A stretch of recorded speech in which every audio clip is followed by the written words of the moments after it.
track.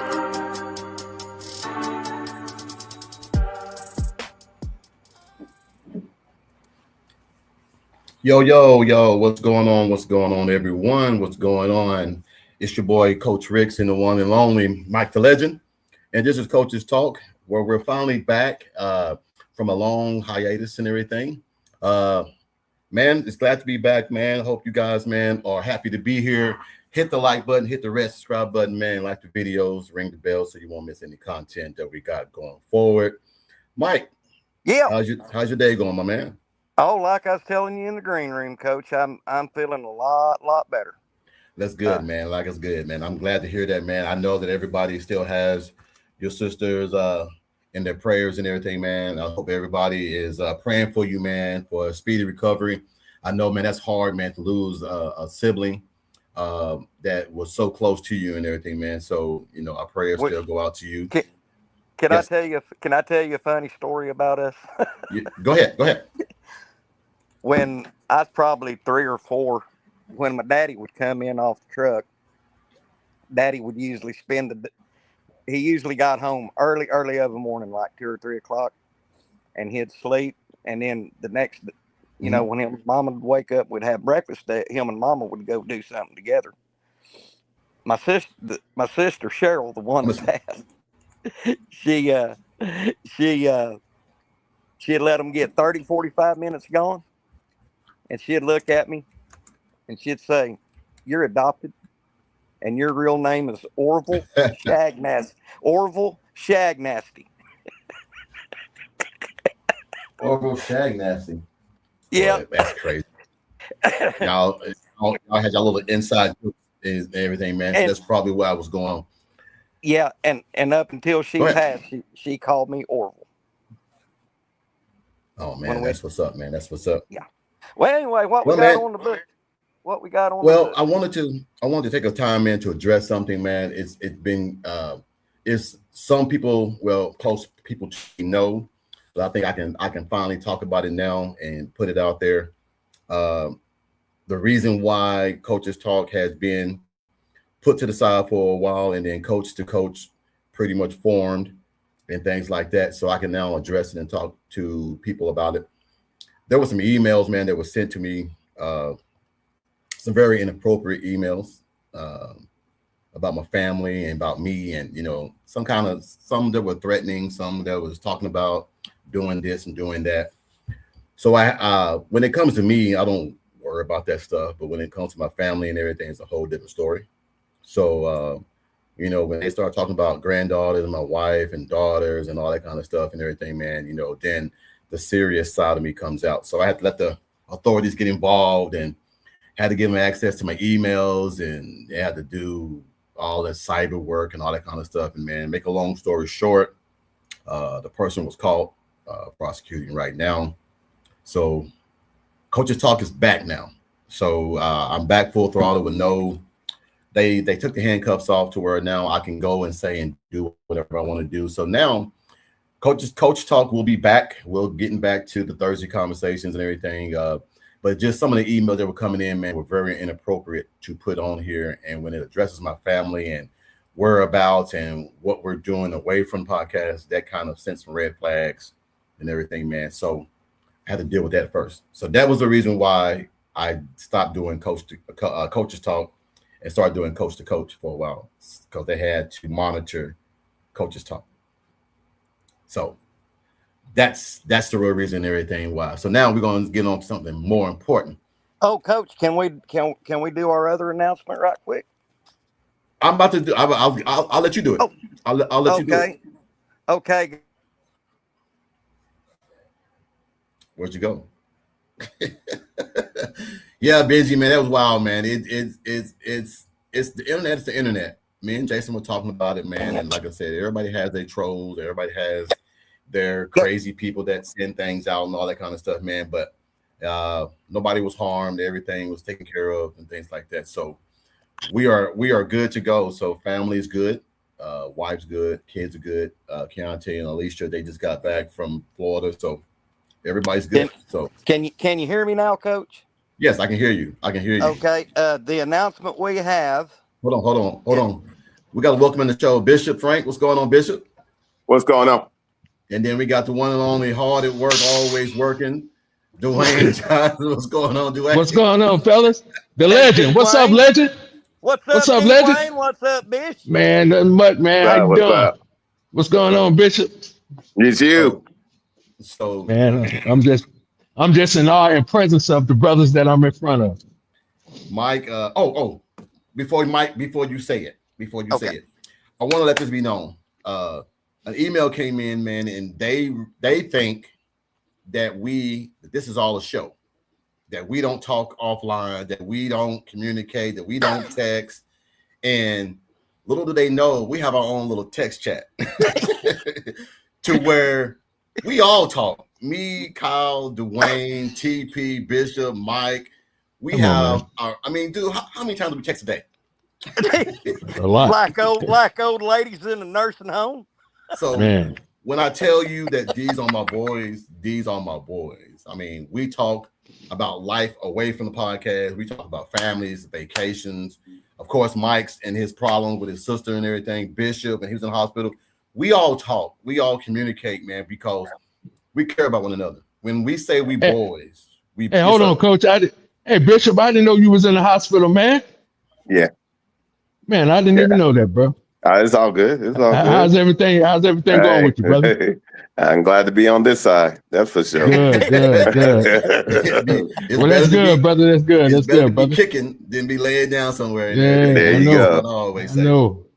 But I just want to let you guys know, man, that we are really friends away from the podcast. We care about one another.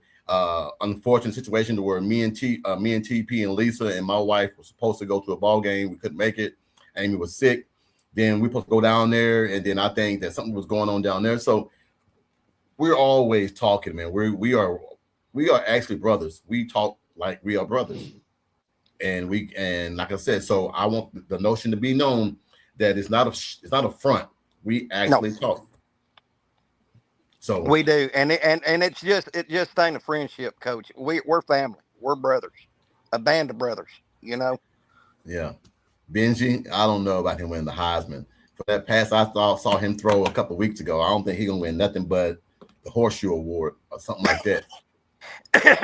Hey man, that's fine. Let's not even worry about what Benji is talking about. We ain't talked.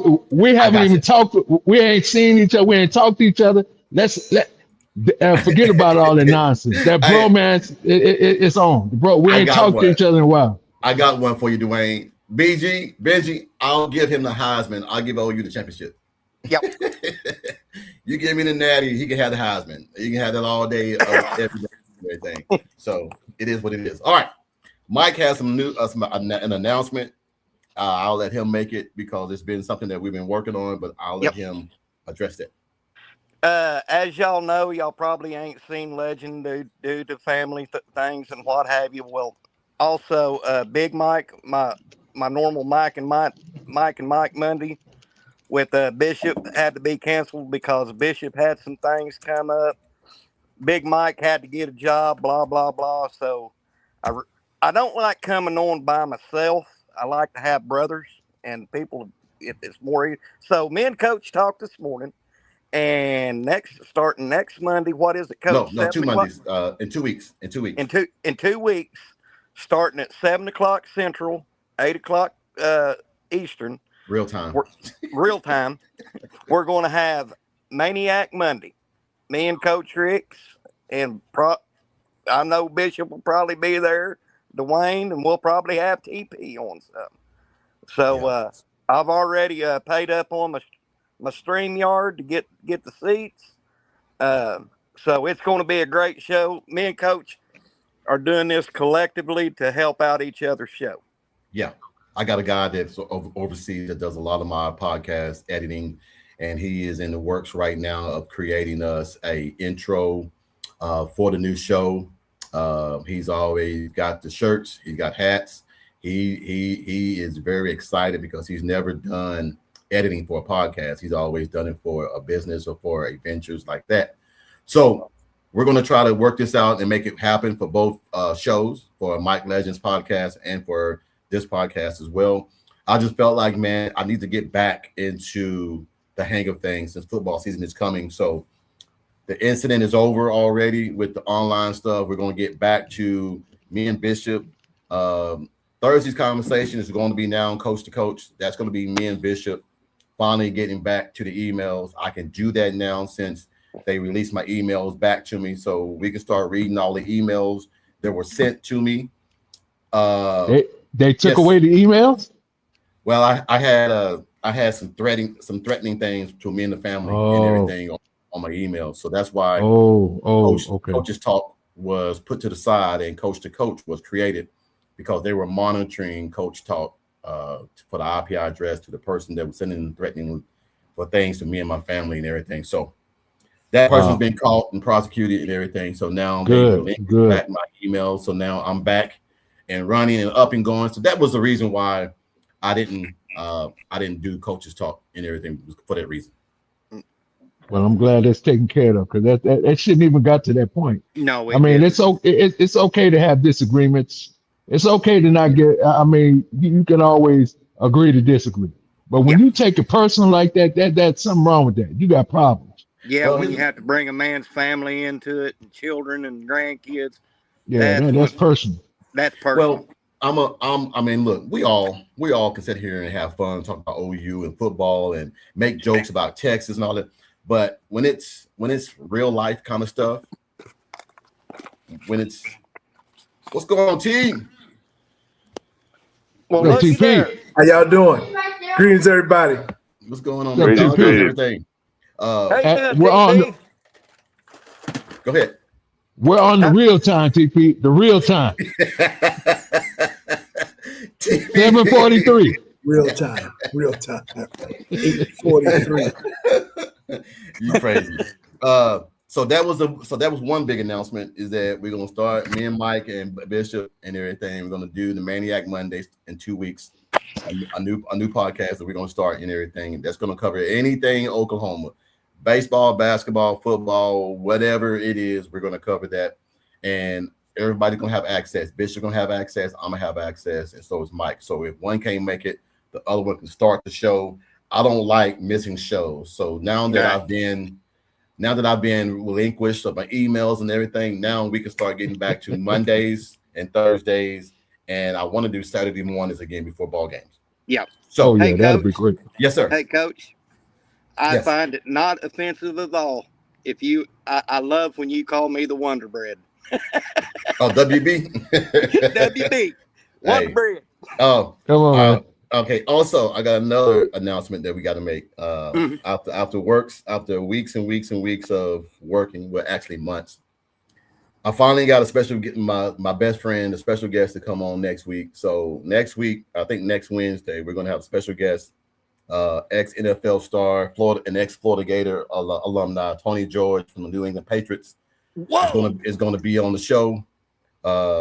We've been talking for the longest. He's so busy, but I told him, man, I want to bring him on and give him his flowers. So when we start doing game by game, I thought who better to bring on when Oklahoma plays Florida to break down Florida's new coaching staff and break down Florida exactly than the one and only Tony That's George. What's up?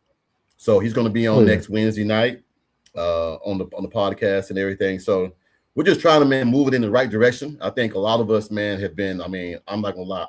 I told Bishop I'm excited about being back tonight, man. It was hard on me not to just get on and just tell somebody what was going on. So I think now, man, that everything's lifted and we're back on track and everything, man, I'm ready to go. Let's kick this chicken. I'm ready to go. Let's kick this mule. So OU Media Day today. Was there any takeaways that you guys had, man, that you guys want to talk about or want to address and everything? Anything, man, that either EPL said or that Tyler Wynn said or that John Mateer said? Is there anything, or even BV? Is there something that was said that you guys want to talk about or disagree with? I wanted to bring up that there was a common thread throughout was mental toughness and being open and honest. Didn't realize that most of the times that oftentimes when growth comes is when iron sharpens iron. And you heard that as a tapestry throughout this first day of media day. I got the takeaway that I'm just going to go the John Mateer route. I seen a different John Mateer being interviewed. I mean, he looked more focused, if for lack of a better term. It seems like he's been doing all the right things in the off season. He just the way he expressed himself up on the stage today. It was a more should I say poised? Would that be a good term? Yeah. I mean, yeah. I mean, I didn't see nobody today avoid any questions. No. You know, my thing about BB that I love is he shows humility. Brain fart. Humility. He shows humility and everything when it comes to like talking about Gentry Williams. Yeah. Even though he's at Georgia, you know, I love his family. I love his family. Yeah. I love his, you know, you got to take your hat off to a coach like that. There is no, because I've seen some coaches say, well, he's no longer on the program. We don't talk about that. You don't do that, because I can't come into your house and say that I love you and I want you to come to our program. You are a brother. But then soon you leave, I don't have no contact with you. Right. You know, that means that relationship was fake. Exactly. If TP was to go on and go somewhere else and I don't see him for a while, and he's doing bigger and better things, I'm going to wish him the best. I want him to succeed. I'm still going to check up on him. But I'm not going to be like, oh, well, TP no longer here, so we're not going to talk about that. You don't do CNN has not called yet, Coach. Come on, man. Come on, man. So I'm here. He's stupid. Come on, man. But that's just the way that it is, man. I think that Oklahoma in year 2 of Ben Arbuckle, I think that Alabama loss really shook him. Because I saw a more confident John Mateer today. What he said was, it's different than last year. Last year, I didn't know what to expect. This year, I know what to expect. And that means a lot, because you think that you can come in and have the same stats and do whatever as you had in the Pac-12. But now you come here and you see this is where the big boys play. This is where the bump and run comes, and this is where those NFL linemen are recognized. So I think this year, I think EPL had a great assessment too. He said that we're going to come in every single day and we're going to be aggressive. We're going to attack, and we're going to address every single thing that we did wrong last year. I love hearing that. Yeah. So that's the one video I wanted to see. I really wanted to see EPL and Tyler Wine, and I seen Coach Venables, but I'm not there. I'm not there with John Mateer. I'm just gonna have to be cautious with that. Look at the interview, and I gotta wait to see what he's gonna do on the field. I'm just, you know, I mean, I've seen quarterbacks who talk that game, but then when it comes down to it, they fail miserably. But not saying that he changed or he's done better or he fixes mechanics. I want to see it. Yeah. Because again, we have Oklahoma has high standards as far as quarterback play. Yeah. And it's just you know, that's why I live in it. Dwayne, to piggyback off of you this morning when I was on Jason's show, that's the very thing I discussed with Jason. Is I said, look, I'm glad, I'm happy that John that Mateer went through all of this with Sam Bradford, been going through all these extracurriculars in the off season to get better, but I want to see the John Mateer when the blue jersey comes off against Michigan in the heat of the battle, getting hit, taking the shots, and seeing how that affects it. Yeah. Michigan, Georgia, Texas. That's when I really examine. Just them three. I look, am I crazy? for not really being more. I'm more scared of the Michigan game than I am the Georgia game. I am too. I ain't gonna lie. Because you know what you're going to get from Georgia. Yeah. You know what you're going to get from Georgia day in and day out. Tough, aggressive, and attentive to every detail. You're going to get a defensive coordinator, just like BV, that's going to make the assessments at halftime. Georgia is a second half team. Yeah. So, but we know Kirby Smart. We know what we're going to get from him. It's the teams that we haven't played that I'm worried about, because that's when trick plays come in. That's when you think it's 4th and 4. They'll go for it when you don't expect it, because the analytics say they're going to punt. So you have to take everything into consideration when you're playing these teams that are first-year coaches into the SEC. Coach just come out and say we still got PTSD from Boise State. Hey, wait a minute. Look at Mikey. Man, come on, man. That's the truth. Ain't nothing wrong with that. That was the worst game I ever seen. We was in Alabama at the time. Man, do you realize I was mad for almost 2 days behind that game? I didn't talk to nobody. I was so pissed. I swear, I promised God I was so. Man, I just could not believe This is real talk. Yes. Boise State? Are you kidding? Bro, it's like, man, I just could not believe it. And here's the thing: that running back that chewed us up and spit us out. How many times have you heard his name since? None. You have one good game and they put him on a pedestal. But guess what? Not only that game, what about the West Virginia game when they had Tavon Austin? Oh, yeah. Ooh, that don't you name? Ooh, that man is still running free in my mind from that night. Gee, Manetti. Look, Hey, you know what's so crazy about it? That was a whim. He's like, the coach is like, what do you think about us? We're thinking about putting you at this running back. I know you haven't done it since high school, but we just think we can utilize you there on a whim, and they tore us up. Yeah, dude.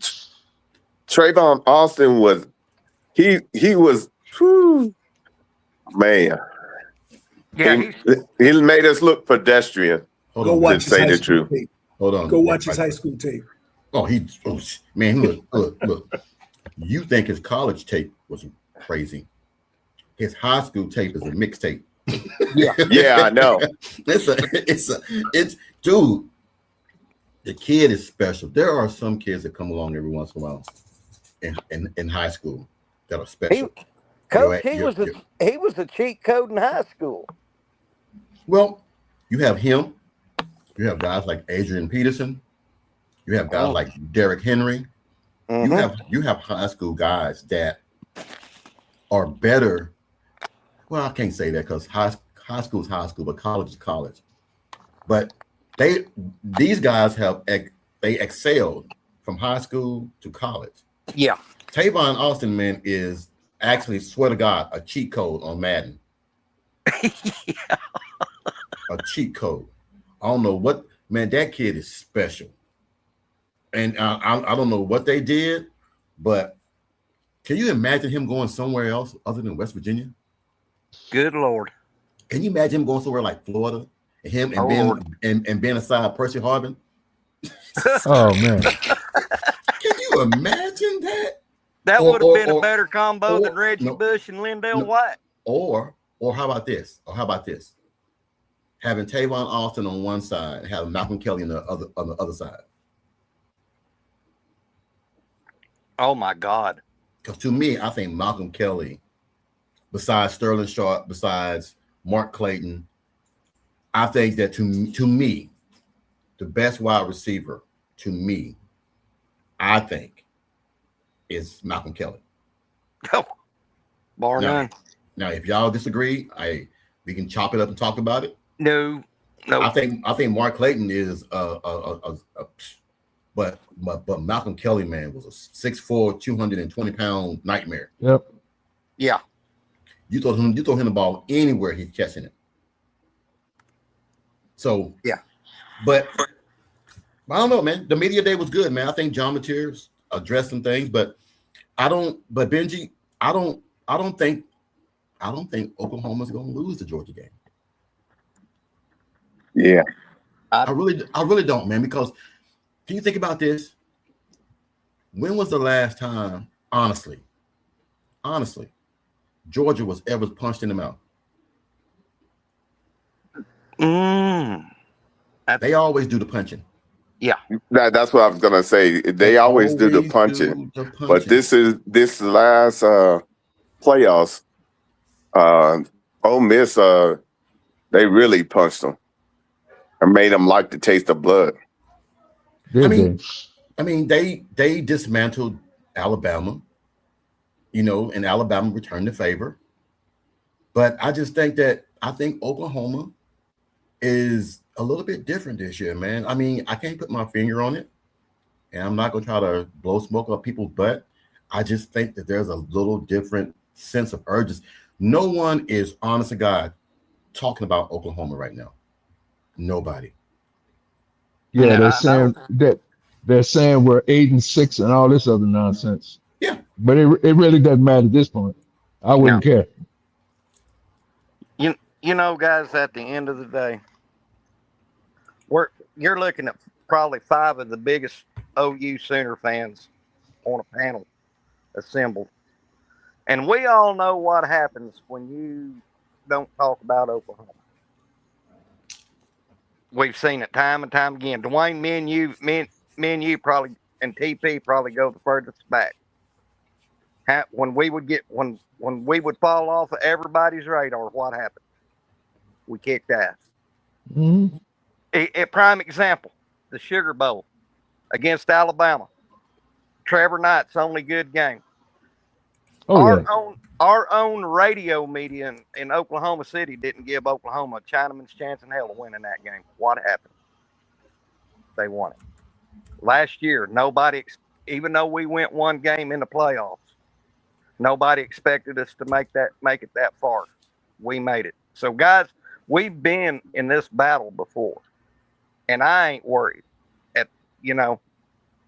Like Coach says, the only game I'm worried about is that Michigan game, because we've never played at the Big House.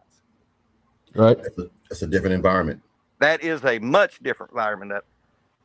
That is bigger than Rocky Top, if you want to think about it. It is. Yeah, I'm pretty good.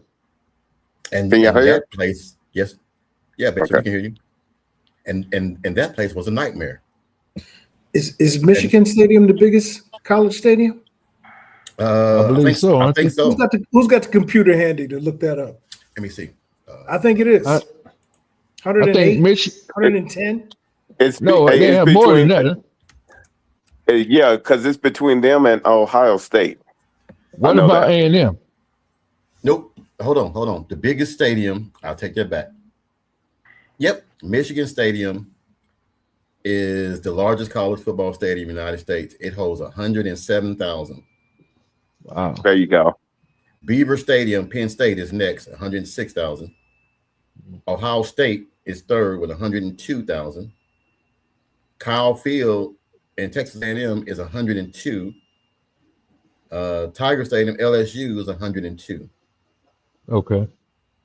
So yes, Michigan has the biggest stadium, and if they're smart, I don't know if Big Noon is going to make that a noon game. Take out the deal. You know what? They're going to make that a noon game. They are going to, for whatever reason, they're going to make that a noon game, which I hated. Yeah, I hated those 11 o'clock kickoffs. I hated it. Whoa. I'd rather it be a noon game than a night game. 11 o'clock kickoff is not noon. Real time. Call it big noon because they go on real time. Hey, real time is Easter. No, man. Man. Yo, we fine. Once, like right now, it's 9 o'clock your way. Right now, it's 8 o'clock. You are hour ahead. This is 8 o'clock for us. This is our real time. Your time passed. Your time passed. But you know what? I tell you what, September 12th, tune in at noon and see what you get. Yeah. What happened? Oh, it's for who? Tune in at noon and see what you get. Since it's big noon The only kickoff, thing- tune in at noon and see what you get. It's The only gonna come thing on I at like 11 o'clock. It's gonna come on at 11 o'clock like they always do. The only But- thing I like about a noon kickoff is I don't have to sit there and pace the floor and bite my fingernails before the toe meets the leather. It's right there. Let's get it. Let's get it done early. But see, this is the crazy part though. They have those games, noon kickoff games like that. And the crazy part, they want to have us playing Baylor at 6 o'clock, West Virginia at 7 o'clock, and not primetime games. They want to have those games in the daytime. I never understood that. I just never understood those games. I never understood it. Sure, they were on a schedule, but it's like, they weren't really. Let's be honest. Other than the Oklahoma fans, we're the only ones that wanted to see those games. But they really didn't hit the joy meter or anything like that. Here's what I believe about September 12th. I believe the game is. The reason we're noon is because it would be a primetime night game, but it's going to be Ohio State and Texas' turn to be primetime at night. Because remember, Ohio State hosted Texas, and it was big noon kickoff. Well, now it's our turn to be hosted by Michigan, and it's going to be big noon kickoff. And then Texas is hosting Ohio State, and that's going to be at 7:30 real time at night. So that's why it's you don't want both those games on at the same time. Think about that. No, you don't. No, you don't. Wait a minute. You mean to tell me you don't want to outshine the chokeholds?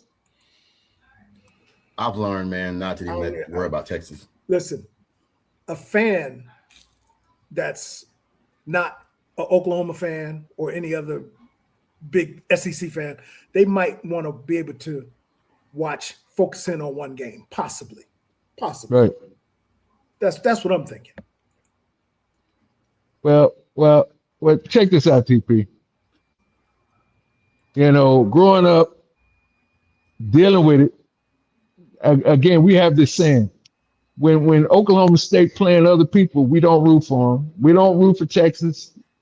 Even if they're in our same conference, we don't root for them. I root for Oklahoma, win, lose, or draw. If they don't play, I see a game that interests me, I'll watch it. But I don't root for nobody but Oklahoma. That's. Well, hold on. Welcome to the show, Kyle. Kyle, what's going on, big dog? What's up, Kyle? Where'd he go? What's going on? He came in and then he left. I'm gonna be honest with you guys, and I know you're gonna be mad at me. I rooted for Texas one time. Against USC? Nope. When? One time. I swear to God, one time. Because that's when I rooted for them. It was the game when they said Texas is back, and they played in the Sugar Bowl, and they played Georgia, and they beat Georgia. Yeah. That was the only time. The only time I've ever rooted for Texas. It was a Big 12 versus the SEC. That was the only time. I swear. Coach. I know. Coach, I'm sorry. Let me tell you when I knew Texas was going to win that game. What? They messed around and took that damn dog over there by Bevo. Killed That was funny. Kill that. I said Texas gonna win this game. Well, that's crazy. Go pull it up and watch. He almost killed the dog. There was a couple of people standing by not paying attention. He almost got them. Boy, that was almost a bad scene. TP, why you said that? I don't even think they. Matter of fact, I think the last time they played in that dome, I don't think they let Bevo come. Listen to me. We just got back from Florida and we went to Gator Island. Okay. Now, the park is Gator Island. Gators everywhere. Why would you take your dog there? Man, that don't make no sense there. That don't make no sense that God gave him you. Now, Mike, I'm going to say this because the comedian said it, so I'm going to say it. You can always tell what color a person is that brings them down, does some stupid shit. I agree, Coach. If 100%. somebody get robbed at midnight, that might be black. If somebody get bit by a damn bear, I'm just being honest, man. Why would you bring your poodle to Gator Island? Can I help y'all out? We have all the animals we need. Do not bring your animal, because we do have animals that can eat. She's holding the animal up over to my looking. I'm like, if you drop that damn dog, he'll snap. They're gonna come after her. Them people gonna come after the lady. Oh, the animal control gonna put her in. Oh, they would have came after her. But I'm just saying, I love Peter my would have dog. came after her. I love my dog to death. By saying that, I'm not gonna lie. I have thoughts and nightmares of Rocky, and it's just me. It's just I'm getting hurt, and I'm always trying to protect him. So I keep him away from all kind of danger. I would never take my dog to a damn Gator Island. Never. Hey, Coach. That's crazy. Yes, sir. Can I tell you something? Yeah. Do you know who taught me how to be thin-skinned or thick-skinned? Who? Richard Pryor. He taught me how to be thick-skinned because I love me some Richard Pryor. Man, Richard was a joke, So man. anything Richard, hey. anytime like what you said, you know what color, blah blah blah. That does not bother me because it is the by gosh truth. We went to a Barber shop, Pop. No, we went to a We barber. brothers. Now I'm gonna say this. I want you all to just listen to what I'm gonna say. Went to a barbecue, and somebody brought watermelon. Mm-hmm. What was it? Watermelon, Parmesan cheese, pickles, and coleslaw mixed together. Oh my God. Talk about try this. Oh no. Oh hell no. Oh no. My wife said they messed up a damn good watermelon. Oh no. So you know who brought that. Yeah. Oh no. What's going on, Kyle? So you finally got in the room, my dog. How's everything going? Yeah. What's man, up, Kyle? I was waiting on the Amazon package, bro. Amazon was slow today. Oh, okay. I should have went UPS, I guess. Hey, man, let me know whenever you want me to. I told you, I got you. Let me know. I'll be trying to hook TP up. How's it going, Kyle? What's up, Mike? Oh, living the dream, brother. Living the dream. Oh yeah. So now that the show's back, guys, I want to do something and want to know, are you guys interested? This panel right here, I felt like if we do every day a game and break down and assess it, and I want everybody to come up with their own little cue cards of what they feel like might happen. I would like to go over Oklahoma's schedule every day. Yeah. Never been done. Break it down. It could be an hour. It could be 30 minutes. It could be whatever. I think, man, that this is the best way to get back up and going, man, because like I said, I'm excited now, man, that I'm back full throttle.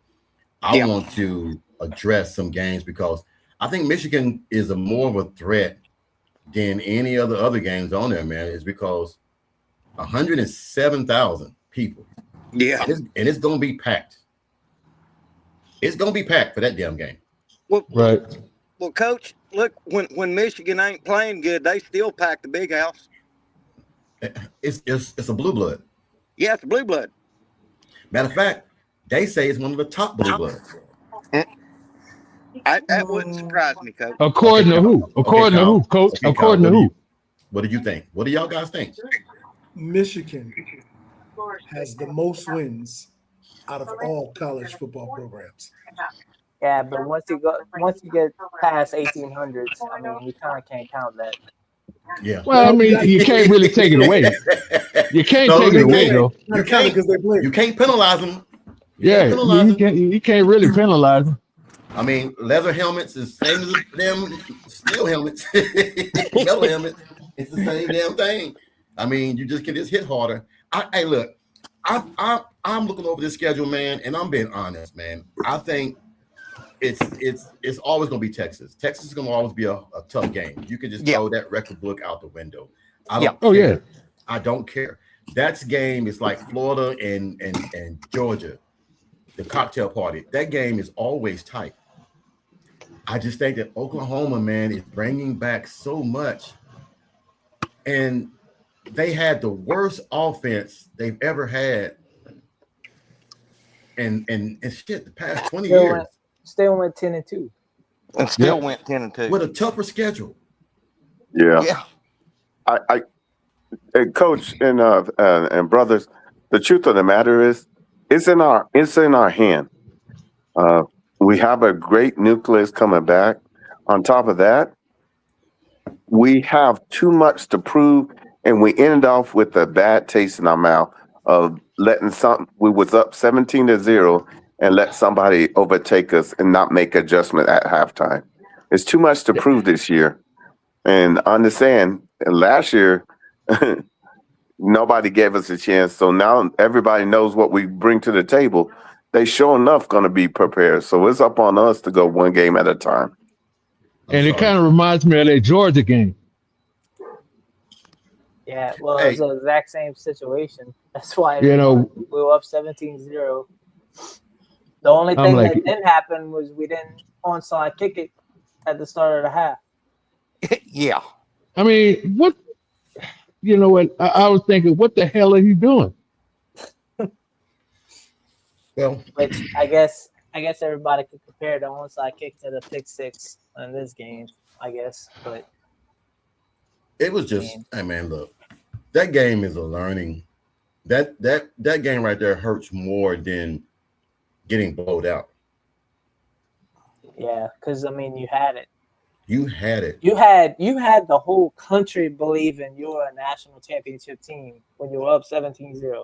I had so many people texting me being like, bro, y'all go and play Indiana. Y'all gonna beat Indiana. Like, I had people texting me that. And then second half started and it's like they just fizzled. Everybody just started clowning me after that. But I had people legit telling me we were going to win a natty, bro.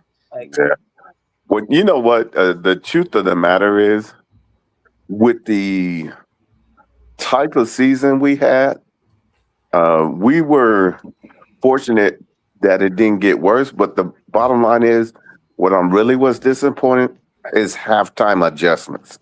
You're telling me we couldn't forget about what happened and we were just 17-17 at half? And we couldn't make the major adjustment to get restarted up. The thing I don't like about that game is, I'm sorry, I didn't mean to cut you off. Finish. Oh no, you good.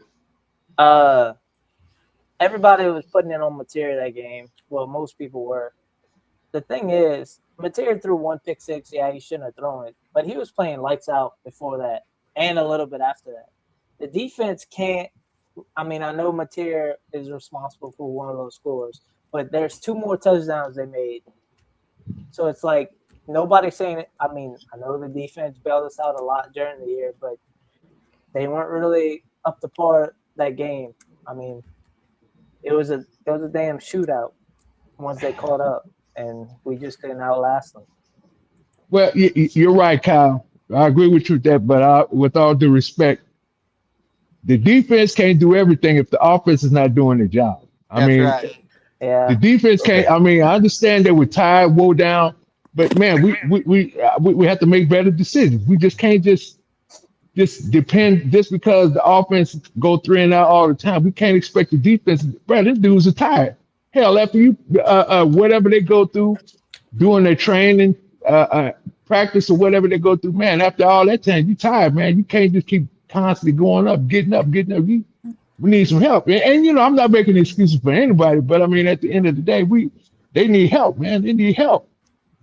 I mean, they need help.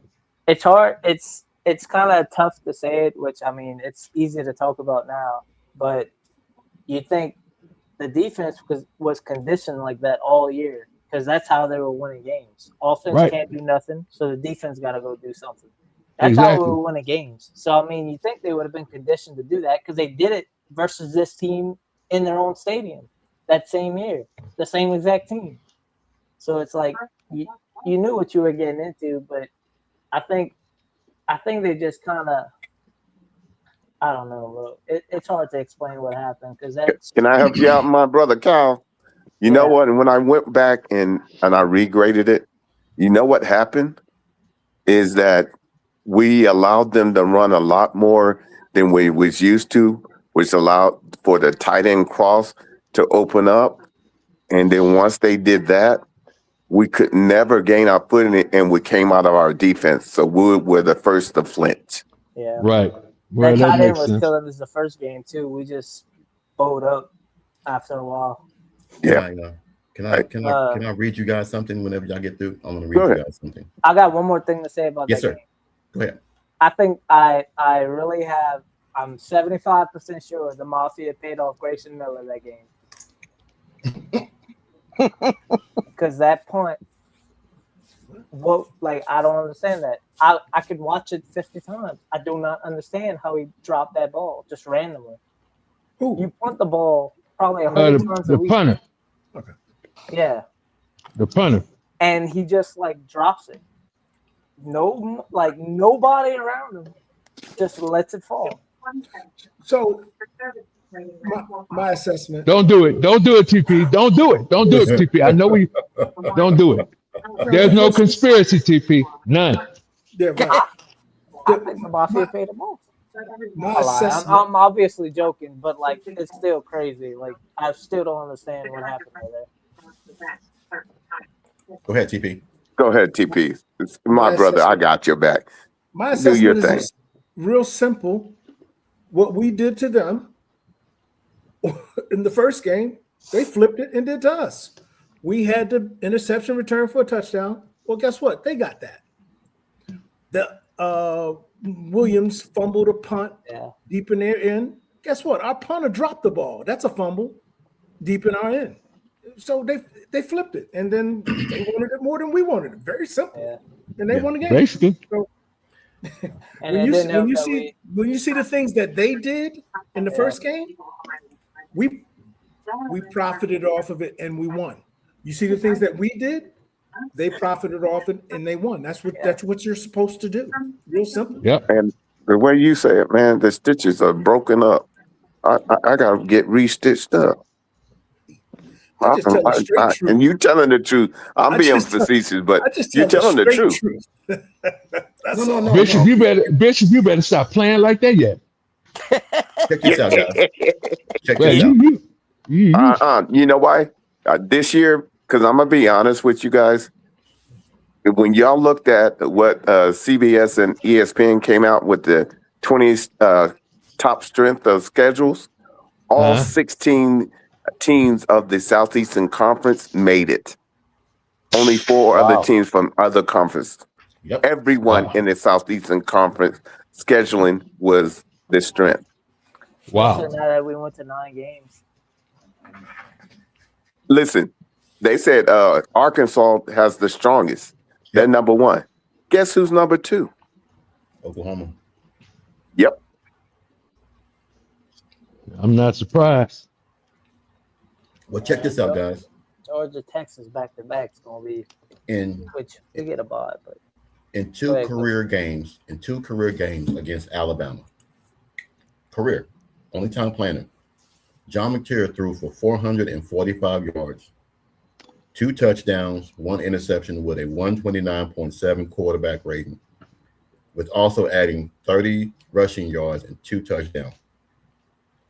So I know we sit here and we criticize him, but 2 games, he had 1 bad pass. Yep. I'll take that. Because one interception, if it was a touchback or a touchdown, should not cost you the game. No. But that game was lost because the momentum shifted. Facts. Yep. We couldn't stop that run. And once you lose it, it's hard to get back. doesn't help that we put their warm-up song in the third quarter either. No. And when you're the dog, that was their practice warm-up song, bro. Like, yeah, they vibed to that song more than we did. Oh yeah, they were over there bobbing, boy. They were over there vibing. Yeah, let's do that at the end. Let's take care of business first. Yeah. Well, that was like a planned thing before, though. They were trying to make that a thing late in the season, but Bama's been having that song, their little main practice song. But I tell you one thing, he didn't do that for free. Oh, hell no.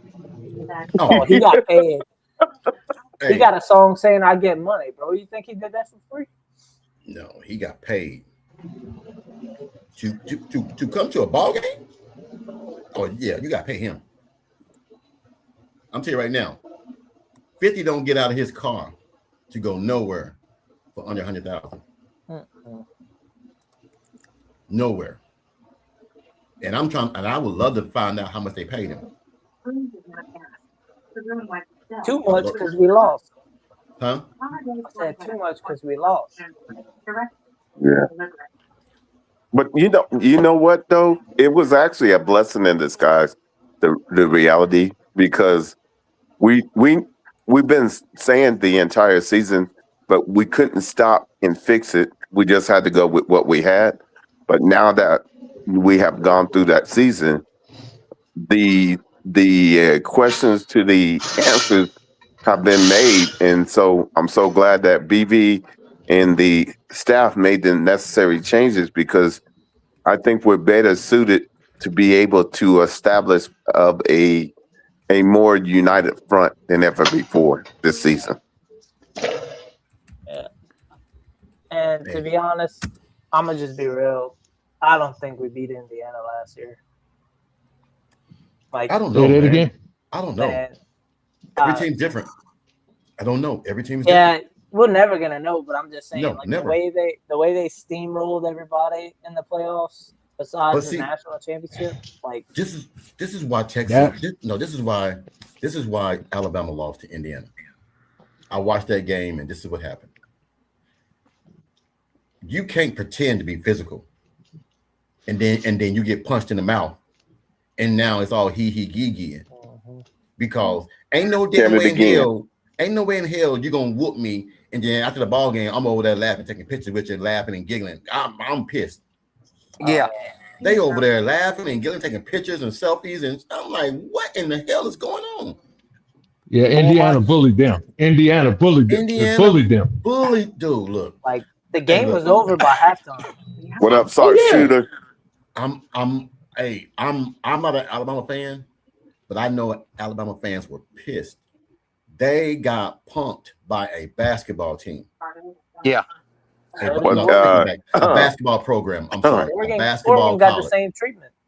But you know what? The facts of the matter is they're just as hurt with that, knowing that they started off running in the first two series and they established something, but don't know why the coaching staff, or i.e. the offensive coordinator, went away from it. Why you stop running the ball when you're against a team that is just, it's old school. Indiana was just old school. Period, point blank. Did you all see versus Florida State too in the beginning of the year? They found something that worked, then they went away from it and they could never get it back. And that's how Florida Did you all see the running play? Because they were showing a close up how that running back was running. Them Alabama guys acted like they didn't want to much tackle the guy. I know. I'm trying to tell you. I've never seen it. I've never seen an Alabama team be scared to tackle anybody. It ain't Alabama that's the problem. It's you don't have that Messiah on the sideline no more. You don't have that ghost on the sideline no more. Glad you said that. That demands, huh? Y'all seen their recruiting? Yeah. That's horrible. Dude, but it's not like it used to be. It's not like it used to be. And then I got some Alabama friends. That's all they talk about is that the toughness and the physicality is pretty much dying out at Alabama. And I would never think that Oklahoma would come in there and just manhandle Alabama the way they did, but they did. So I don't know if it's the change of the tide or the change of what. I don't know. I really think it's a coach fit.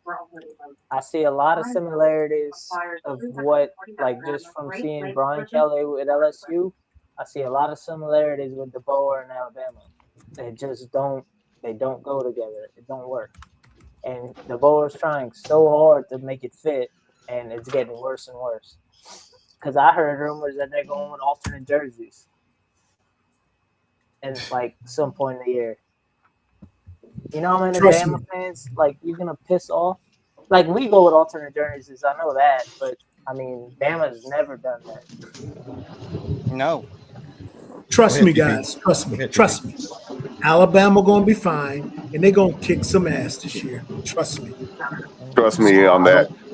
Hey, I second the motion. You can think all what you want to think. They got talent, and they're gonna kick some ass. Trust me. I never said they didn't have talent. I'm just saying you can't pretend to be physical against Vanderbilt, and then against somebody else, you get punked, and then you just give up. That's all I was saying. There's no. You couldn't tell me before the ball game that that Indiana was gonna punk them. They had a bad game. I get it that they have 6-year seniors. TP, I get it. You have 6-year seniors. You have they had a bad game. That's all. A senior-led team. I get that, but I always and it came true to fruition. Hard work beat talent that day. Yeah, it did. Exactly. Hard work beat talent that day. No, can I add one little caveat? And film study, extensive film study till you got their tendencies. And when somebody don't make adjustment, that's what you find out. Bishop, I know you saw it, so I'm gonna say it. Did you see how Alabama was blitzing in the gaps and they ran on zones on the outside? Yes, sir. Yes, sir. Yeah. They gashed their ass because Bama wanted to try to be physical up in the gut. Indiana is not like any other SEC team. Most SEC teams are like, we're gonna run the gut regardless, and we're gonna make it happen one way or another. You're going to break. Indiana was like, we're not gonna try to beat you in the gut. We're gonna get you out in space and make your ass tackle. Mm-hmm. And it's dude, I've never seen that. I think Georgia broke Alabama. Oklahoma let them come back. I don't know how in the hell Oklahoma lost that game. And then Indiana. That was the thing too. They just got blown out by Georgia. Like Georgia beat the brakes off of them. Georgia made them submit. And like I said, we've never seen this from Alabama. So I guess that's why, and we're OU fans, but we've never seen this because there's always been a track record of what Nick Saban expects. We've seen this for so many years. We've never once seen a team led by Nick Saban get dominated the way they did. Right. At the same time, though, as you said, as an Oklahoma fan, it's always, I've noticed just because I'm around a bunch of LSU people, I know how rare it is and how hard it is to beat Bama. But as from an Oklahoma standpoint, I mean, seems like almost every time we play them, we beat them. So it's like we only lost once to them, right? Or did we lose them? I think we only have one loss versus them and played them like 4 times. Yeah. So it's like, I don't know. I don't think that's set in yet to a lot of the fan bases. Like beating Bama in itself is like a good accomplishment. But is it good enough to say, well, we know that the coach is an offensive-minded coach. Does it tend to transition over to the offensive side versus the defensive side? I mean, people could say that about Oklahoma too, but just vice versa. We know what we're going to get from the defense. Yeah. That's why I don't understand if people always keep saying defense wins championships, and you got one of the best defense coming back with better players and more starts on the defense, you got the best defensive coordinator in the country, bro. Like, how do you figure they're going to be 7-6 and 6-7? What? No way. Dude. Go check out some of these. Go check out some of these places. They got Oklahoma going 7-5 and 6-7. Hey, coach. Hey, coach. I told you earlier.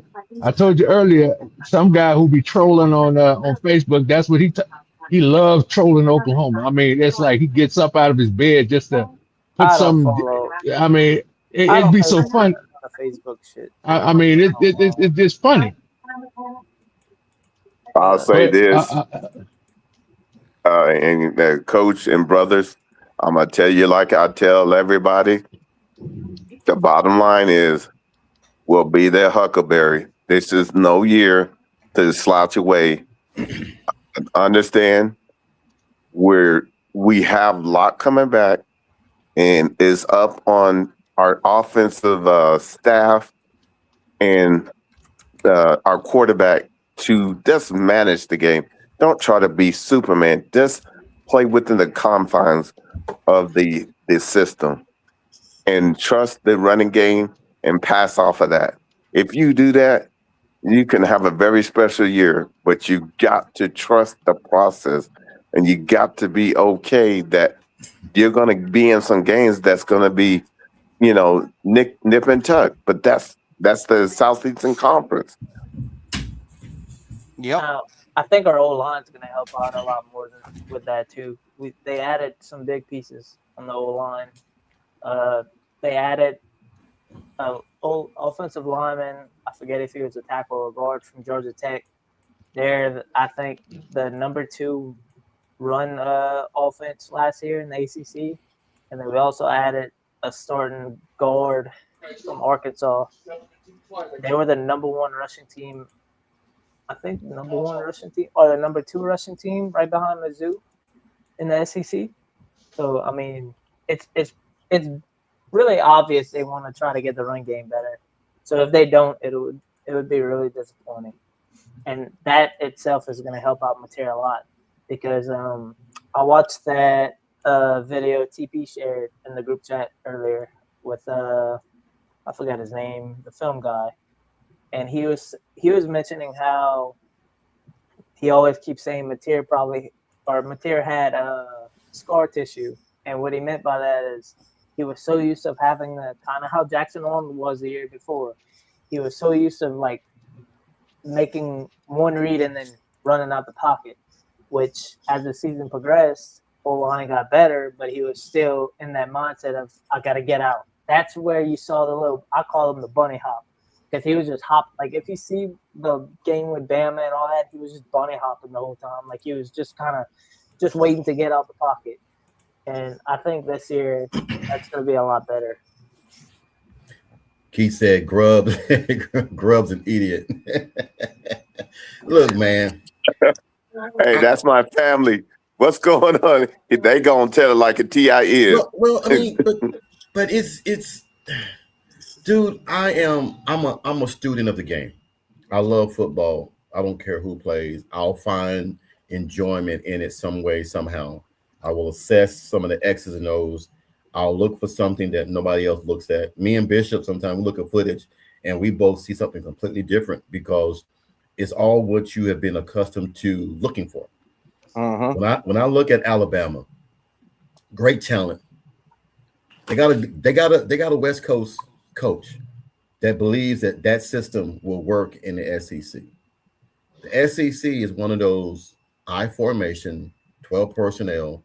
We're going to enforce our will on you, and we're going to bend and we're going to break you.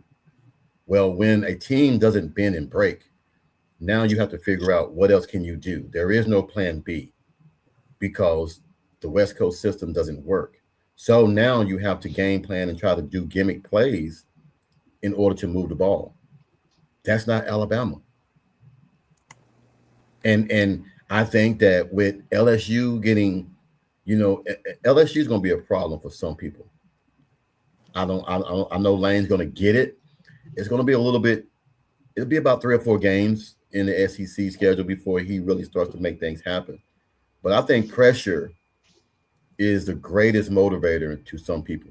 That first game they have, that could make or break that season, though. Break them or make them, and then we're going to find out. That's a must win for them to have the season they want.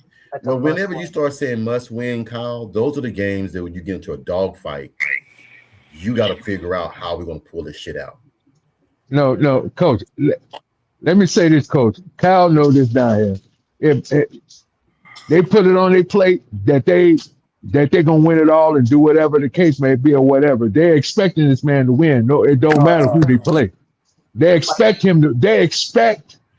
I got a friend. He expects to be in the SEC championship, if not the national championship. But I mean, at the same time, we have to be realistic. So I don't know what he's gonna. I don't know what Lane's gonna do. I mean, hey, who knows? The way their schedule's set up, their season has potential. I'm not saying I don't think this will happen, but it has very much potential to where they have an empty stadium by the time September, October rolls around.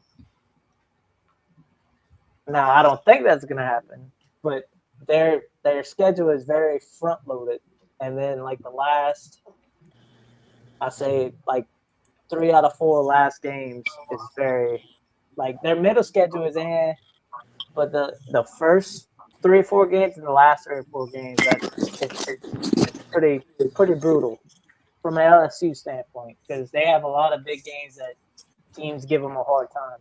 Like, so they have Clemson, then you got Tech, Louisiana Tech, and then their Ole Miss's Super Bowl is that next week.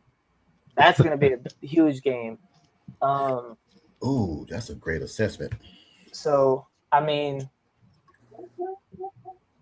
if they lose Ole Miss and Clemson, they could go spiraling down fast. Man, and they ain't, bro. I'm telling you, they ain't having it. I'm telling you, that man will be on the hot seat in an instant, quick. That stadium would be empty if they lose both Ole Miss and Clemson. Well, I'm telling you, man. I think Clemson catches them at the right time. Yeah, I think being that it's the first game, and they gave him a game last year. I don't think Clemson has Klubnik back, but I'm sure they're gonna have somebody. I thought LSU played USC first. No, they played Clemson. Okay, Clemson. Okay. Yeah. Let me say this, and then I'm gonna ask you guys a question to get y'all's assessment of this. I think, man, that Kalen DeBoer, man, is a great coach. I'm not gonna second guess that.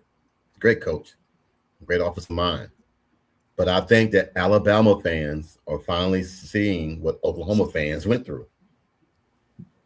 Great offense schemes, great offensive play calling, but the defense just can't get the job done sometimes. Now, maybe that might be a bad assessment. I'll agree with that. There's no way.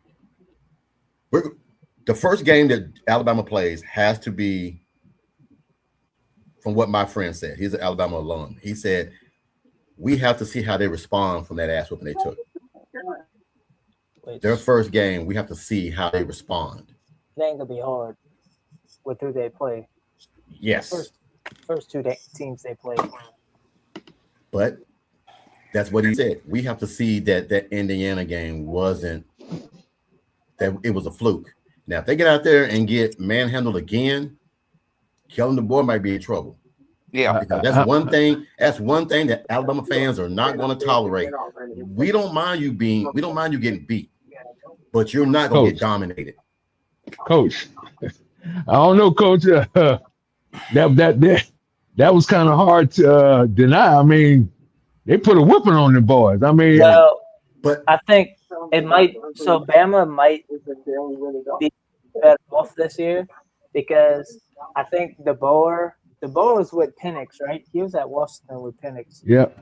Yes, it was. Keelan Russell is a lot more like Penix than Ty Simpson was. So maybe DeBoer has a bit of an excuse of that. Maybe now he has a quarterback that fits his scheme better. Maybe so. That makes sense. So, Yeah, I was just gonna say, knowing that I go into enemy territory and I tell the truth, I think they don't appreciate that they've been 20-8 in these first 2 years on the board. Could you imagine if they had the situation we had when Venables first came, when we were God. 6 and Man. 7? Oh, I just he'd think have been though, fired the first year. yeah, I That just think that 49-0 they're game, just spoiled. he'd have been Yeah. out. Sure. oh yeah. Yeah. We don't have the talent. Y'all are losing players. Venables can't coach. All that nonsense. A Sooner for life. I don't know. I think everybody's finally caught on to Lincoln's gimmicks. Man, hey, Lincoln's in the hot seat this year, bro. He put himself in the hot seat by saying this is the window. Yep. The door's starting to open. Yep.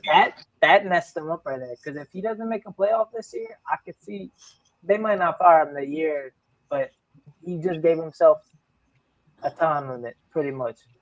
Hey, Kyle. But check it out, Kyle. If they do that, do you realize the bill on that to do that? USC got That money, bro. Yeah, I mean, they paid that man $100 million. I mean, how much of that are they really going to want to pay this man off if they get rid of him? I'm telling you, if any school got I mean, USC got it. Bro, I'm like, that female dean, she will cut that check in a heartbeat. Oh, Yeah. Can I remind you? We were saying the same thing about a coach at Texas A&M, but they sure did it. Jimbo. You know, oh yeah, they paid Jimbo. Oh, they paid it quick. They fired him too. You don't hear about him anymore. it's like when you're going through a bad marriage. At some point, you got to cut. Come on, Mike. You got to cut your losses. And I don't give a damn if it's 100 million or if it's 100 billion. If the motherfucker ain't coaching, fire his ass, pay him off, get him the hell out of there. And Lincoln has done jack diddly shit squat up there. Oh yeah. I don't make no Well, he did excuses for that. He did one thing real good. He got rid of Benny Wiley. That's about the only damn good thing. But Well, he did. No, I was about to say that guy Grinch, but Grinch slept with him, and you see where that went. Look, but man, if it's $100 million paying, if he's going to talk that shit like he always does, and he don't go to the playoffs, here's your check. Get the hell to skipping, buddy. He lit his fuse when he said the door's open now. Yeah. He said the door's open. Sorry, Kyle. I wasn't bitching at you, man. I just. Oh no, I was Lincoln agreeing Riley's with what you were saying. Yeah. He's a sour apple in my bushel. Yeah. I'm gonna take TP's approach. All I'm saying is he lit the fuse. Yeah, he lit the fuse, brother. I'm gonna take TP's approach. Of all these programs, over the years, they've made money off these kids' back.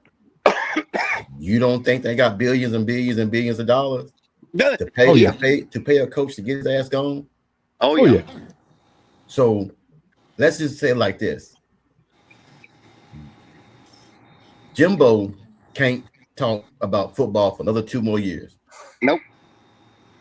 2 more years, he can talk about football and want to coach again because he would have got all 77 million. Yep. I wouldn't even want to coach again. Me either. But there's some guys that have that itch that they got the money, and it's just something that we have to prove that we can still do it. If the legend got $77 million, that's a lot of money. You'd be seeing me with a brand new.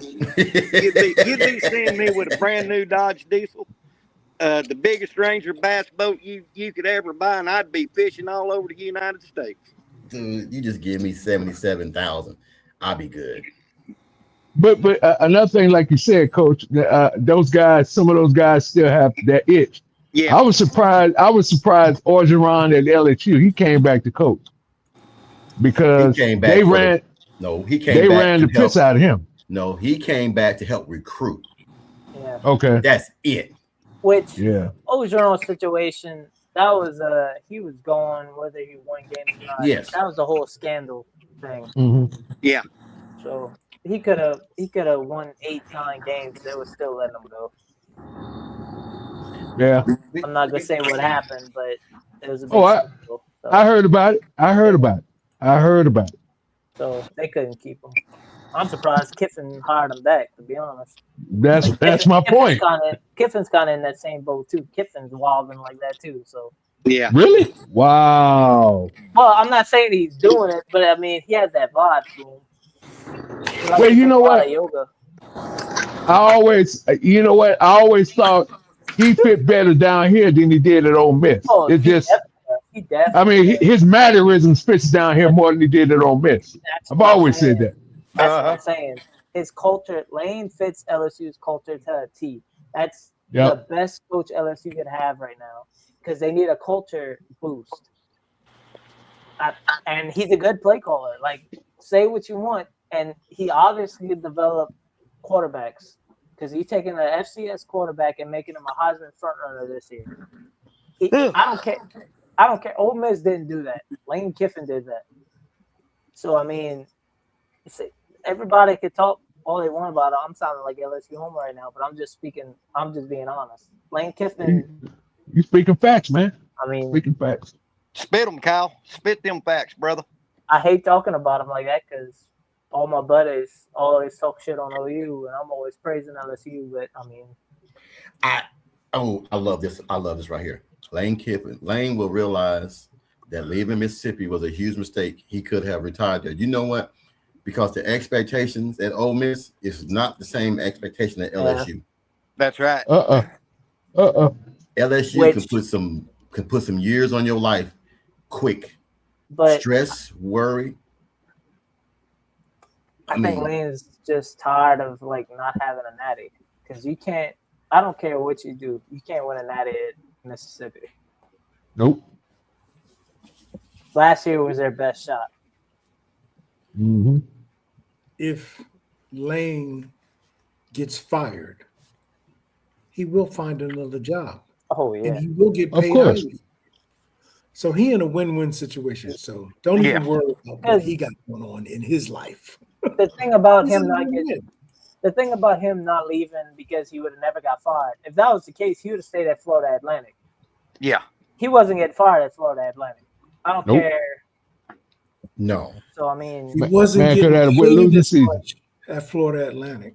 but that's what I'm saying. Ole Miss, I guarantee you, he's getting paid a lot more at LSU than he is at Ole Miss. Correct. I'm pretty sure that a lot of folks had this same assessment when he went to USC. Yeah. So hold on, I think I got that backwards. He left Tennessee for USC, or was it vice versa? Yeah. No. Yeah. He left Tennessee for USC. So he He did sure 1 did. year at Tennessee. That's wild, bro. And then USC left his ass at the tarmac. Yeah. You told him, you can't even get on the plane. That's wild, man. They didn't even let him on the plane. I'm like, come on, dog, for real. But that's I'll tell just you what. there's no loyalty, man. There's no loyalty when it comes to this.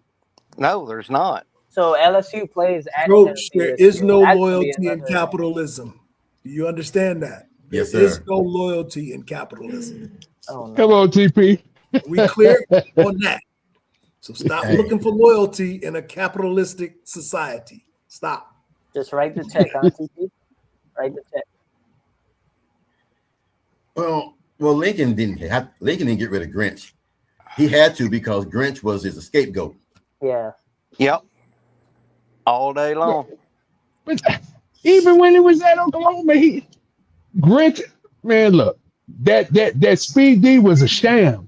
Man, we had so many studs on defense too with Grinch, and just they didn't blow A up until they sham. got to the NFL. Nick Bruh, Bonito was defensive. Didn't he win Defensive Player of the Year or some shit 1 year? Who? I think so. Nick Bonito, But Nick Bonito, yeah. Yes. like that's crazy. But Like,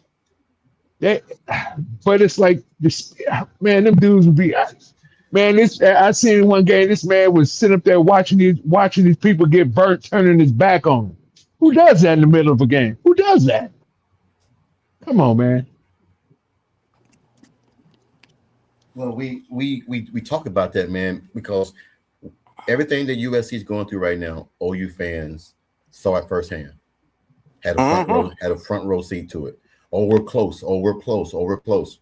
We're nowhere near close. Whenever you have to have a miracle play to beat Kansas, Man. Without Caleb Williams that last year, we lose Oh yeah. probably half of Demoralized. the games. Lincoln knew exactly when to get the hell out of Dodge. He knew what he had. He knew. Mm-hmm. He knew that everybody in the Big 12 finally caught on to his scheme, and it wasn't going to work no more. So I'm going to jump ship, leave in the middle of the night, and get the hell out of here. And then the next guy come in, has a hell of a time rebuilding because Lincoln tried to still take some of the damn bricks when he left. Mm-hmm. He made sure he burned this motherfucker down before he left. He made sure. Did he? Yeah. He did all right. He Not burned only it that, down. he didn't take people, but I mean that caused good players to leave too. Well, the D-back coach undermining and trying to get guys to leave Oklahoma to go to USC. What was his name? While he's still here. And then some of them went.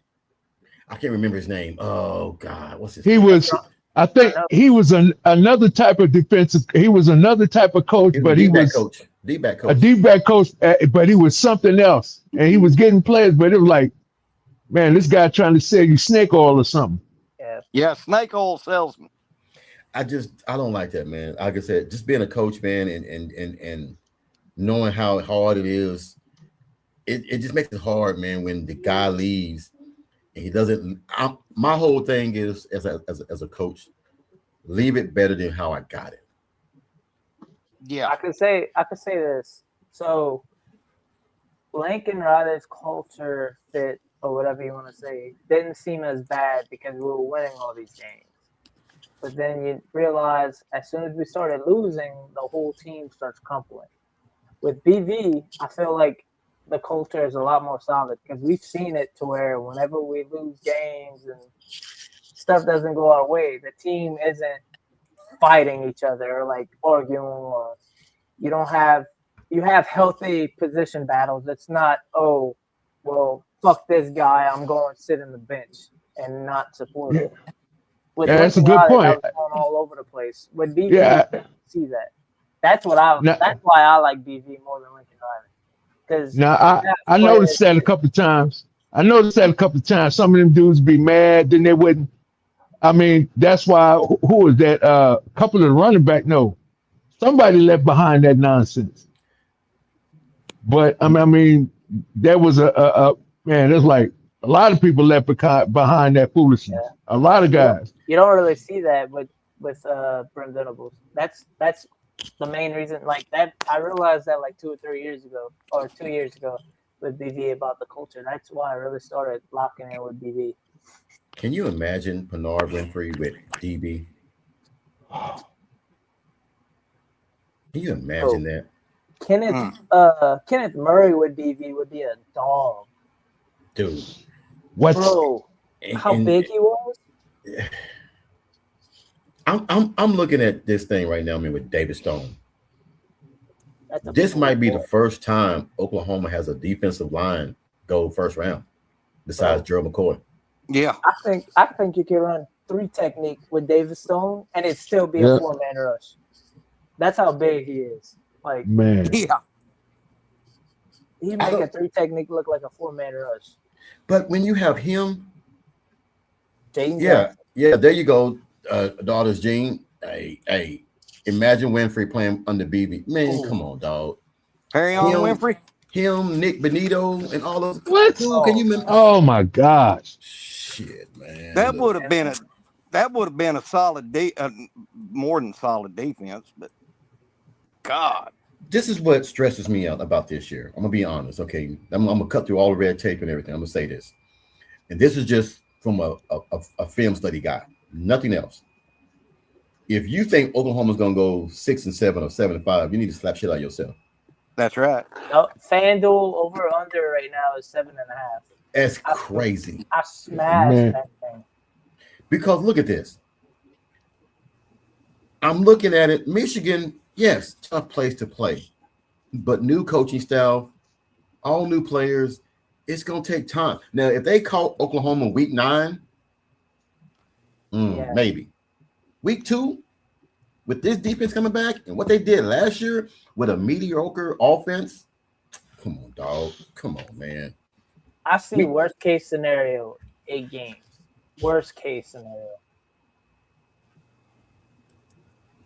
I don't even see 8, man. I mean, but I'm talking like chaos, like shit hit the fan, like real quick, like a lot of stuff has happened for them to win 8 games, just 8 games. I think they did this too to get the money. I think Sooner for Life is real. Oklahoma's line would change before the season began. 7.5 is free money. Well, the betting too with that, Vegas does some weird shit where if one side's heavy, then they'll switch it. Yeah. But Coach, then again, that's probably going to go back to Mateer too. I mean, because if it's going to be a head between 7 and 7.5, you got to look at it because his play from last year. But I don't know. I might be wrong on that. But then it could be that too. That's a good point, though. They might be factoring in like Mateer's risky. Not necessarily. I don't think he's going to be the problem this year. I really don't. I don't think he will be. I don't. If you put me in a conference that I've never been before, and they got too many weapons around them. I struggle, but we did everything pretty much wrong and still won games. Yeah, we got a little easier schedule. We got all these. I mean, getting Heineke back was Jesus Christ. Superb. So you got 15 returning starters that have had playing time or starting time back on your defense. Nobody's even talking about Kip Lewis. I like it like that, though. I like it like that. But nobody's talking about. They're talking about Cole Sullivan and Heineke, which deserves. Don't get me wrong, especially Heineke deserves. But nobody's. Kip Lewis is running that linebacker room right now. I don't care who says what. Kip Lewis is the main guy. And nobody's talking facts. Straight facts. Kip Lewis been a monster since his freshman year. Bro, that Tennessee game is insane. I watched that game, just the defensive side of the ball. Yes. He's all over the every play. in that game, bro. The reason why Heineke got that free blitz, 2 guys picked up Kip. 2 guys picked up Kip. Kip was blitzing the A and B gap, the B gap. 2 guys picked him up and allowed Owen to come outside and hit him. Bro, there was one drive that game where Kip literally made every tackle, like solo tackle. Yep. But also too, it's crazy. Jim Nagy has already put it in his head. This is your last year. This is money year. Money. This is what NFL's. I'm gonna tell you. This is what NFL's are looking for. And if you want to make your money, hurts him a lot. No. You know what's going, because they can always move him. Yeah. He can go to a hybrid. He can go to a hybrid. He's fast enough and strong enough and tall enough to go to a hybrid. But when you want to have an outside linebacker that can cover a skinny tight end or a wide receiver, you put his ass out there. Now, I tell you another player who on defense who's really not. I mean, he's got some praise, but they're pretty much overlooking. Danny Okoye. Yep, I thought about it. I was just thinking about that. Which that's because I think that has to do with as far as the edge room, Taylor Wines getting the spotlight just because he's pretty much just for the sole fact. Which don't get me wrong, Taylor Wines gonna be a dog. But just because of what we saw Taylor Wine do in Art Mason's spot when he was hurt or when he was out, I think that's why Wine's getting the flowers, as you could say. Yes. I think that's the main reason why Wine's getting the spotlight with it. Well, I tell you who we're going to see a lot of this year in the backfield on defense. Heineke? No, I'm talking about in the safety and corners. Boganowski? Yep. Oh yeah, he's gonna be. So funny thing, earlier today, Jeremiah Newcomb, he went live on TikTok, and I randomly popped in there, and I said something about the defense or whatever, like locking them up on Texas and all that, and he said something about, or somebody commented something about the offense, or like why he didn't want to play offense or whatever. And he's like, "You seen Boganowski? Like nobody want to get hit by that dude. Like yeah, that's why nobody want to play offense." Hey, I think after week 2, everything's going to change, just like last year. With Oklahoma beat Michigan, all the hoopla about Oklahoma, this and that. I think the game that's going to make or break Oklahoma is not Texas. If they can beat Georgia, that's a firework, bro. It's going to be, if Oklahoma can beat Georgia, I guarantee you Oklahoma will be in the top 2. Yeah. I think that game right there will be a lunch pail game, Coach. So even right, so that's best case scenario, I think. But I think all we have to do to like make the playoffs in our control, just beat 2 out of the 3 games out of Michigan, Georgia, and Texas. We win 2 of those games. Yep. Our playoff bound is up to us. It's not up to the media. Is the culture different now than it was when Baker and them all played Georgia, and now it's Mateer going to Georgia? 100,000, 10 million, trillion, gazillion, bazillion, yes. Damn, Mike, which one is it? You just gonna All add all of them? See, All of them? Yeah, I can't really have an input on that because when I was watching with Baker, I didn't really Thank you, know Daughters G. Daughters G had it. This is what I want to tell you guys, and this is what it is. It's going to be a bring your lunch pail kind of game. Yeah, it's going to be that Georgia. It's going to be that Georgia versus Clemson 9-6, 3-9. It won't be a blowout. It won't even be. I mean, it's going to be tight because both defenses are going to be playing. I mean, look, don't get me wrong. I think Georgia's secondary is good. The secondary is good. So I have I can have some. I wouldn't say a prediction on how the game's going to turn out. I have a worry of how the game's going to turn out because this is how Georgia plays. Georgia is the best team to play from behind. Not as far as a Georgia side. Georgia can play from behind like no other team. So my worry is we get up, I don't care how big, and we kind of slack off. Not necessarily making turnovers or anything like that. Just stop being less aggressive, which I don't think that would happen.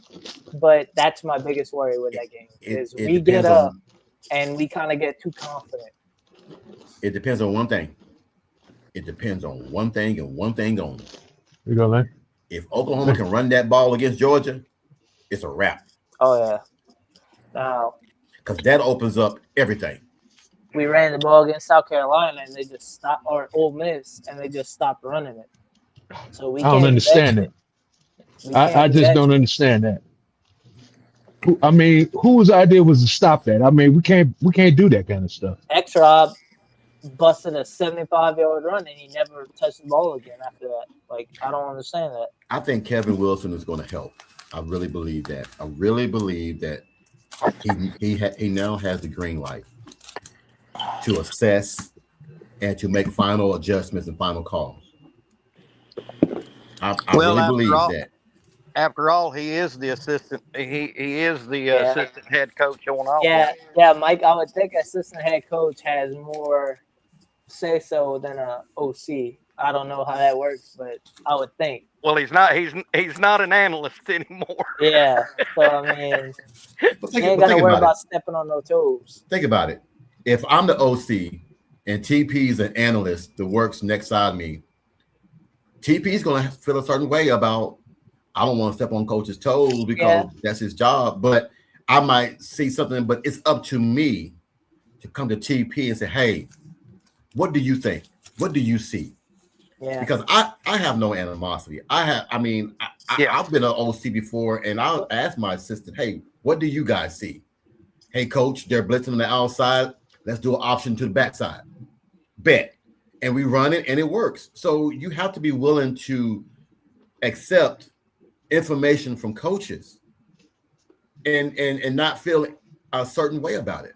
So the more I kind of think about it, I'm kind of starting to think last year they were giving, I wouldn't say they were giving free reign to Arbuckle, but they were kind of letting him try to work his magic.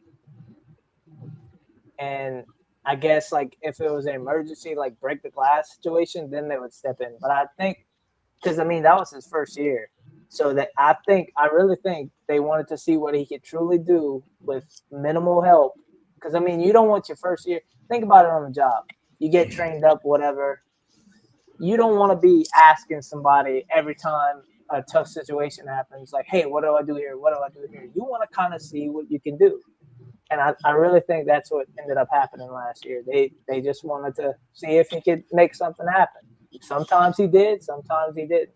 So, hey, Coach. Yes, sir. When you was using the TP analogy, let's say TP was, even though he was an analysis, he is the analysis, but TP was an OC and he had a Heisman Trophy winning quarterback who had a stable of wide receivers, had DeMarco Murray and Chris Brown. He might be an analyst, but he did coach them as an OC. You see what I mean? Yeah, but these guys are professionals.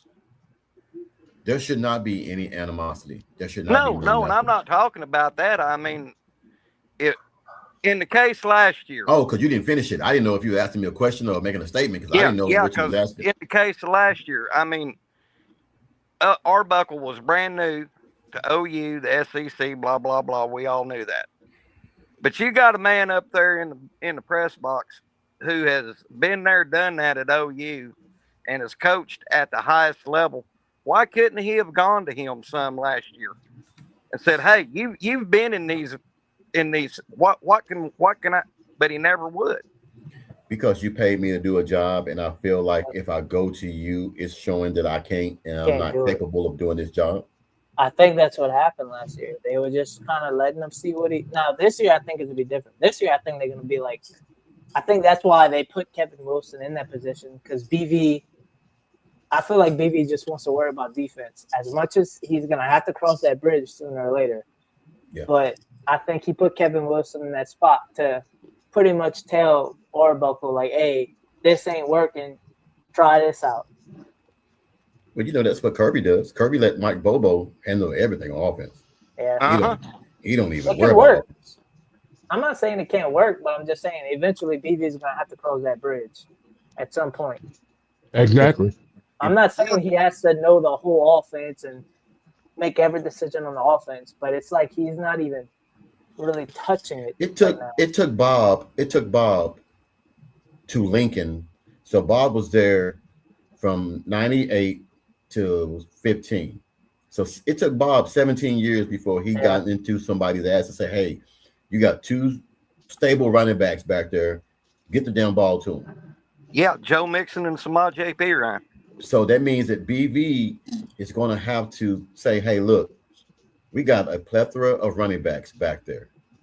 And Coach McCullough and everything, I think he's going to be an asset to tell them, hey, look, this guy's ready. And I think having him there, man, that was a good thing that BV did today. When somebody asked about just Jason Witten, he addressed all the coaches in there. Yeah. I think that was a good thing to do, man, because you don't want to get lost. And Jason Witten is the only great hire that you got. You got a damn good NFL running back coach. Yeah. And I think just from what I've seen off of him, I think if Arbuckle does the same bullshit last year that not running the ball and it's working and then now you just pulling off, McCullough looks like that kind of guy where he's going to be like, hey, motherfucker, you better start running my boys. Like, I think he can do it, man.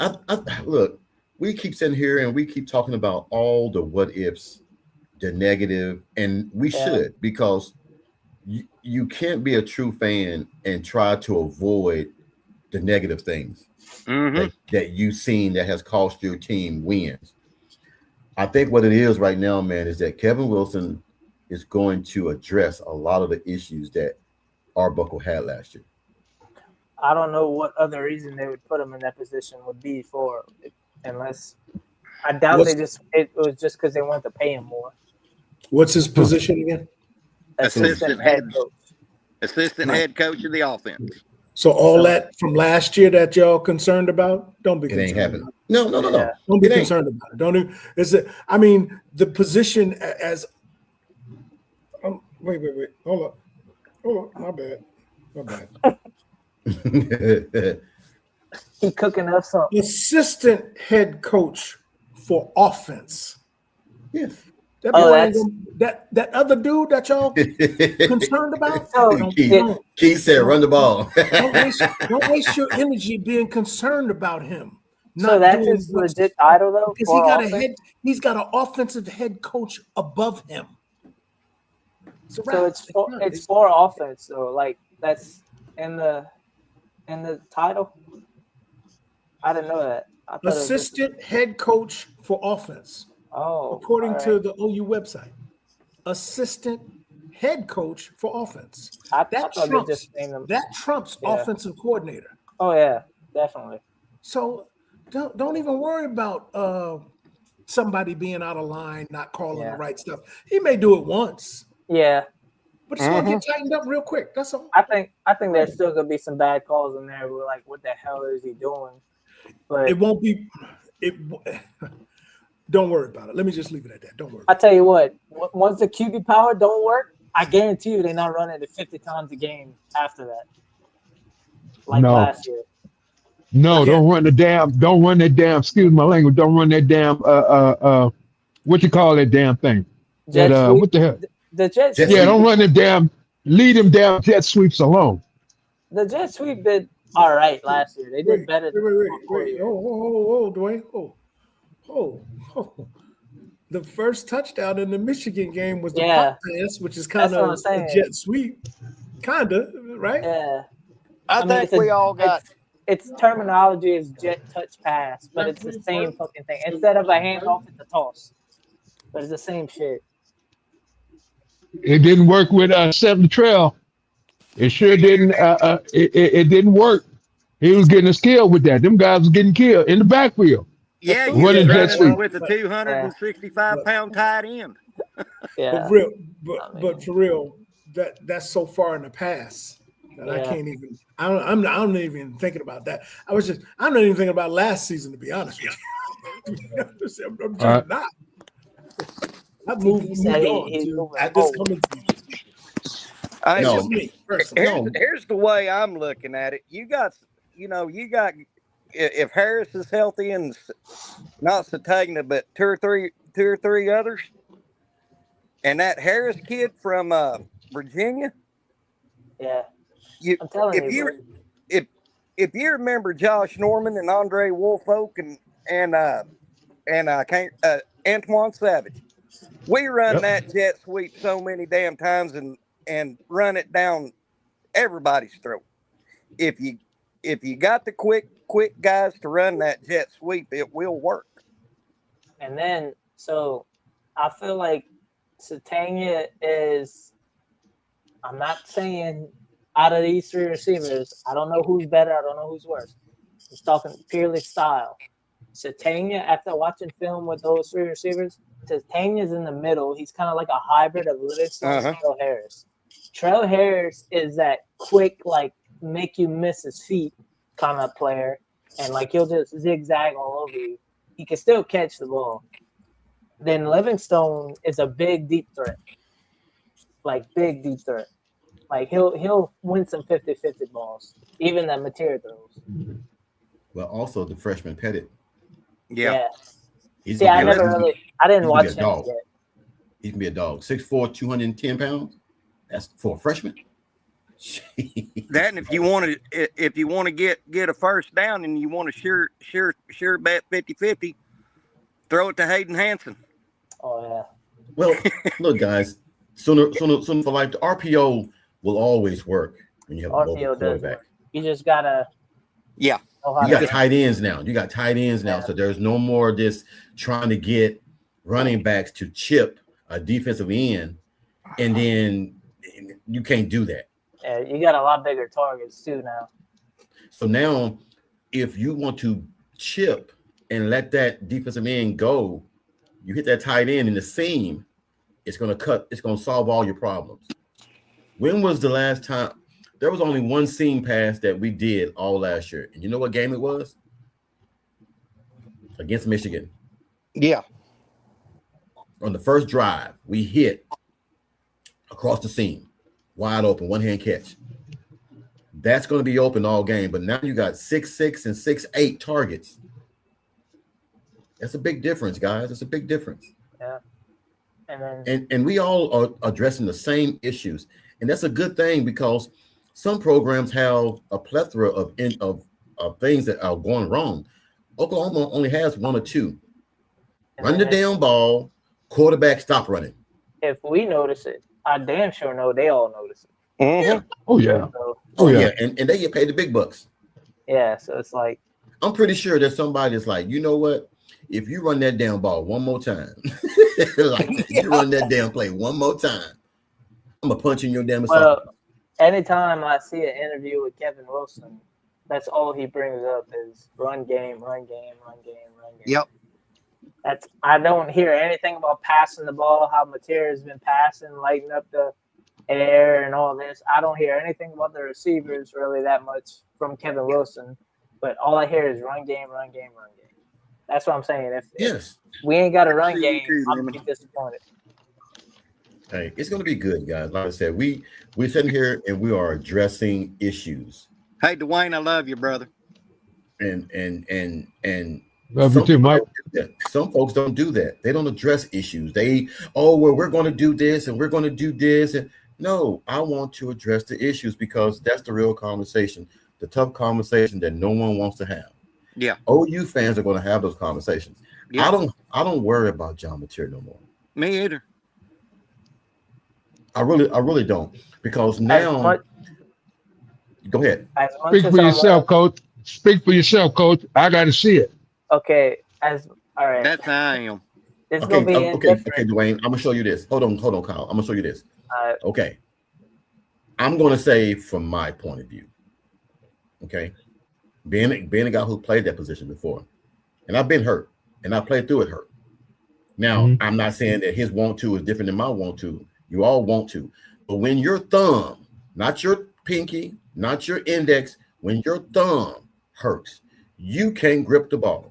So your best thing now is to float it. Now, as a OC, if my quarterback finger, thumb is hurt, you know what plays I call? Jet sweeps, RPOs, and I call zig routes. Because that puts the ball, I won't use my thumb. I'm throwing the ball to the outside, and if he doesn't catch it, it goes out of bounds. I do not throw it across the middle. Because now you got to grip it. See, these are all things that OCs know. And I know he knows. But if I call a play and you think that you can do it and a mishap happens, we learn from that. I don't think John Mateer is hurt no more. No. And when the guy changed his mechanics, he heard the rumblings. He heard everything that we've been talking about. So he fixed his mechanics. You got to give a guy credit for that, because if he didn't want to, he ain't got to. That, and like hold on. TP want to say something. I can just see it. I can just see it. We crazy as hell if we think Nagy and Venables did not analyze what was wrong with the season and didn't look at him and say, hey, we got to get this kid some help and we got to correct some things with him, mechanically speaking. And if they didn't do that, then that's malpractice on their part as a general manager and a head coach. They see this shit, man. They see this stuff. Nagy openly said there was no hesitation. They were staying with Mateer. I didn't hear that, Kyle. What'd you say? Nagy said there was no hesitation. They were staying with Mateer. No hesitation. They were staying with Mateer. My mic fucked up now. I slammed the damn ball. There was no hesitation. They were staying with Mateer. That's fine. Yeah. Now, staying with Mateer and Mateer staying where he is two different things. It's different. Yeah. We're going to address some of your 100%. So shortcomings. now watch this. I'm willing to speculate. I won't guarantee. I'll just speculate. There was a conversation. Hey, I need to do X, Y, and Z. I'm gonna get you in front of some people, and we need to do this. Are you interested in? Are you going to do it? And he says, yes, Coach and Nagy. Yes, I'm going to do that. It's just speculation on my part. No. Now he's going to make the statement. There's no hesitation. We're going to stay with this guy. That's a great assessment because look, this is all job security. And if I know you have I'm not going to say the word disability, but if I know that you have something that is wrong with your mechanics and we don't address it, that's bad on my part. Yeah. Because if I am a person that is fighting for my job and I have to assess everything, and we have statisticians and we have people with analytics to have everything down to a T, there's somebody in his ear that is telling him, we got to work on his mechanics. We have to get him guys, but also too, we got to get guys that want the ball. Right. See, I've been a receiver and I've been, okay, I'll run this route. No, give me the damn ball. Like some of the guys did last year, like when what's his name? Number 4. Oh, gee. Burks was telling him, give me the damn ball. Now, all right, I'm kind of indifferent about that because he was saying that. I liked how he said, but like every time Mateer gave him a chance, he didn't really do much with it. Every now and then he did, but whoa. What? He would get all right. So he would get tackled every. You got to make a man miss, bro. You got to make a man miss. I understand that he didn't produce as much as we wanted, but you do realize he scored a very big touchdown. I believe that was the LSU game. Oh no, Tamian made that. At the end of the year, right? Didn't he score? It was like a quick screen pass or something, and then he broke it like 40 yards. It was against LSU. Oh, it was LSU. Burks. Right? Yeah. He took a screen pass. Yeah. So I understand. We 100% wanted more from him. I agree with that, but we're not going to just kick the man back in like he did absolutely nothing. I'm not saying that. I'm just saying. You know what? He was talking a big game like he was, but he didn't really do. I don't know. He would always argue that he didn't get the ball, but he didn't really. I mean, if you look at it, he really didn't get the ball too much. I mean, because who was getting all the balls? It was either what is it, Isaiah Satania? But Satania was doing a lot with him though. When he played against Michigan, his ass was getting Michigan. the ball. All right, so Michigan game, Burks went off. I'll give him that because Burks he wanted to prove. This is why you should have came and got me. That's why I say you got to have guys that want the ball versus just being a receiver. I think Livingstone's to have that same game versus Texas. Oh, you already know. You already know. In that, he's going to tell them, give me the damn. Okay, I'm going to start a petition. I'm going to do a stat. Who do you guys think going to have the most yardage? Coleman or him? I think Guillory locks down Coleman. Uh-huh. I think Wingo's going to have more yardage than Coleman. Wingo is going to be the receiver to watch out for that game. Because Guillory, and then don't think Guillory has been here. So Guillory was on Coleman for Auburn, but everybody's talking, oh, well, Coleman didn't have a quarterback. Don't think Guillory is in that media.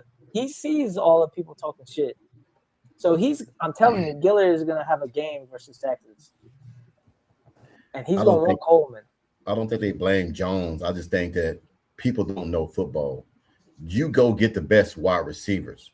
It's up to them to, do their job. Blaming him if I'm an owner, I'm gonna go get the best employees, and then I have to set them what I expect. If I don't get what I expect for the money that I'm giving you, I got to go somewhere else and find somebody else to replace you. That's just the way it works. Uh-huh.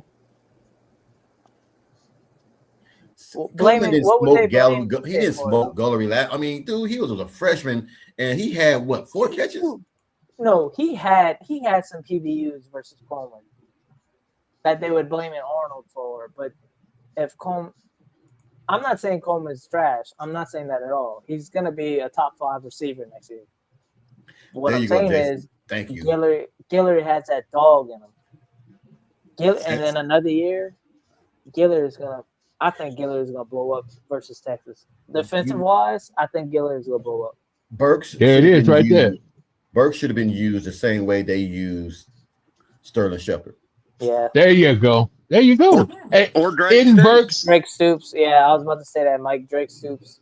You use him like that because you put him against a linebacker. Ain't no way in hell that linebacker gonna catch him.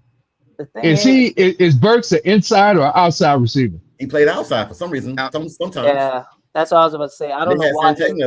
Playing inside. We had Jermichael Carter and Giovanni Gibson, but we always threw the deep ball to Burks, the shorter out of all 3.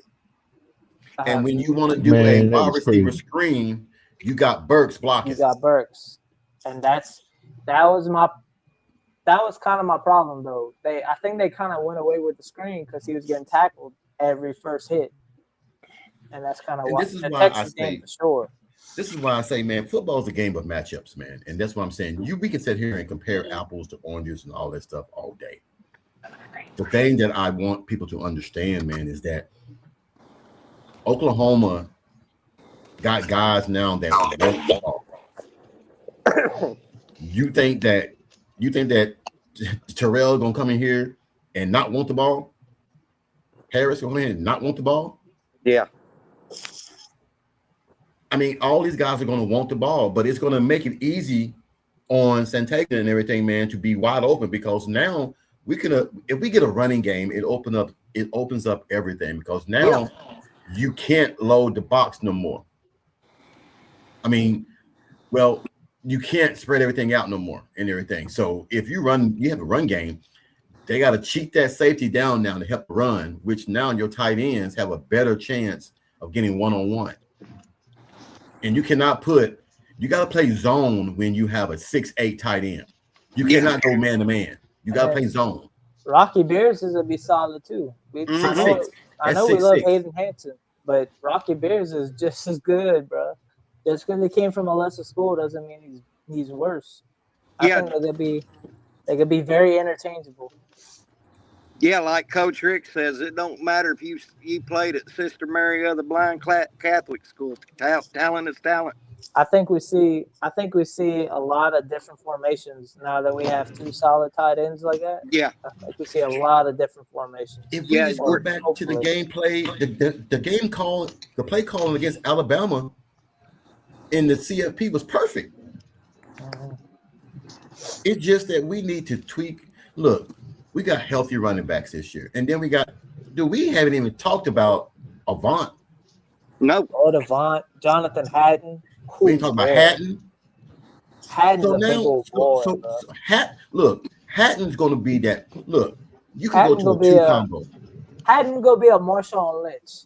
Keep running through a motherfucker face, and he ain't going to run. How he said that? I know one of y'all got me. I forgot how he said that. Keep running through a motherfucker face, and he ain't going to want to run up no more. Or some shit like that. That's going to be Hatton, bro. I'm going to tell you who Hatton reminds me of. And y'all can say it is, it ain't. But he just reminds me of what's the old back that we had, man, Alan Patrick. Alan Patrick. That just runs. He don't try to duck and dodge you. He just runs over your ass. Oh yeah. Yep. And he got the size. Duck and dodge. He's going to punish you. He's going to say, "Do you really want to take this to the chops?" Now he would be a good, like how DeMarco coaches his backs. He would have been a good back for that. Well, I can tell you this. Me and Jason talked about this morning, and I'm gonna I'm gonna get back to Cortland Guillory. Back or which one is the safety back? Is it Guillory? No, Giller is the Guillory's the cornerback. corner. Yeah, he's the corner. Look, we ain't even talk about the come on, dog. Reggie Powers and Reggie Boganowski Powers, and Peyton Bowen. he's gonna be a problem. He caused 2 fumbles against Alabama. and come on, man. I just think people just got all this on Mateer. You're not looking at the defense. Is Jaden Harding still with us or no? Yes. Yeah, Jaden Harding is there pretty solid. He was pretty solid last year. He's the one that stripped out Ryan Williams on that punt return. Yeah. So we'll see, man. Like I said, dude, a trick play. Portal, no? Here we go with Didn't this. he leave in the portal? Who? That's 4L, bro. Number one. Starting to be I don't know. I don't know if Hardy did leave. I don't know. I don't know. I've heard some things about he was kind of declining, but they said he was the smartest player on defense. Like as far as like You know mental what? wise. We can tackle this 2 ways. Sooner for life. That touchdown could have easily lost us the game. That was not a trick play. That was not an illegal play. I don't care what what you can look at it too. They went to the officials over that play. Hold on. You had a quarterback play with a broke finger. So let's say, what if he didn't break his finger? Score could have been worse. So we don't know what the score could be. And it was so early in the game. Like that play. That play didn't cost you the game. What cost you the game is you got a quarterback that want to play patty cake back there in the damn pocket. Yeah. And then your only weapon is a receiver that's getting bracketed after the second quarter. I'm gonna address that if that touchdown could have lost us the game. If a frog had a machine gun, a snake wouldn't mess with him. Now I'll give Burks prop on that play too. Burks made that play. Yeah. So saying you caught the touchdown, Burks made that play. If Burks ain't running his mouth to that cornerback lines up on Satania. Hey guys, Burks made that play. I think Jason hit it on the head. Who Hatton gonna remind us of? P. Ryan. Where's our Joe Mixon at? Joe Mixon can be a Avant. Yeah. Or I like Avant, man. I like Avant from what I saw. I like him. Put Blaylock and X-Rob on the back burner, bro. But look, you got 2 combos. We deep, bro. You got 2 combos. You can bring in X-Rob and Blaylock, and then in the 4th quarter, you put in X-Rob and Hatton as Punisher. Man, we got 4 solid running backs. If one of them ain't hot for a game, we got 5. You try or 5. We got Walker too. Oh yeah, I forgot it. Yeah. Man, so if like you find the hot running back, if one of them ain't hot, it just ain't our day. I don't know, man. Like I said, it's a lot of variables, man, that we can sit here and play. If this happened, if that happened, I'm just ready for ball, bro. I'm just ready for the game to start. Well, here's something that's X-Rob's going to have to I agree with that, Jason. Blaylock's will be our running back 1 still. Yeah. I really think, Blaylock's will be. I think he's gonna go back to that tempo run game too, where he's just making people miss instead of trying to run them over. Cortland Guillory is going to have a lot more confidence this year 2. Cool. He was a freshman last year and was locking down people. He's going to be a little bit different. Hey, Coach, I'm going to jump off here. All right, big dog, you all right? Yeah, I'm all right. Okay, man. Don't get depressed. I'm not. It is what it is, man. But hey, thank you, man, for jumping in, man. I'll be in touch, man, so we can get things going for the show that we're gonna do in 2 more weeks. Till then, man, take care of yourself. You too, bro. All right, man. All right, Mike. Take it easy, Mike. God bless you. Hey, Mike. Later, guys. All right, Mike. So I mean, it's just the way it is, man. It's going to be. Look, I'm just going to say this and then we'll get off here, man. We've been going for almost 2 hours, which is a fun thing for me right now. But I want to say, if we look at all the people that we got coming back, who's one person that you're excited to see back? And what effect do you think that person will have on this year's win or total loss. If that makes sense. Kyle, I'll let you go first. I think defensively, I got two. It's either going to be, I mean, it's hard to pick even two, but I think Kip and Cortland Guillory are going to be like solid ass playmakers. They're going to make some different plays. I think Guillory gets a big time interception. I don't know when. It's coming. It's coming. Guillory is going to make a big play that's going to win us a game or put us in the position to win a game. Kip is just going to be Kip. I mean, he's just going to keep doing what he's doing. Hopefully better this season. And if it's better, he's going to be making some plays. And then offensively, I think Mateer shuts a lot of people up. There ain't no way he's putting all this work in and he doesn't fix whatever needed to be. Well, I know there were some things that need to be fixed last year, but there ain't no way he doesn't fix that with all this. With even you get a old dusty.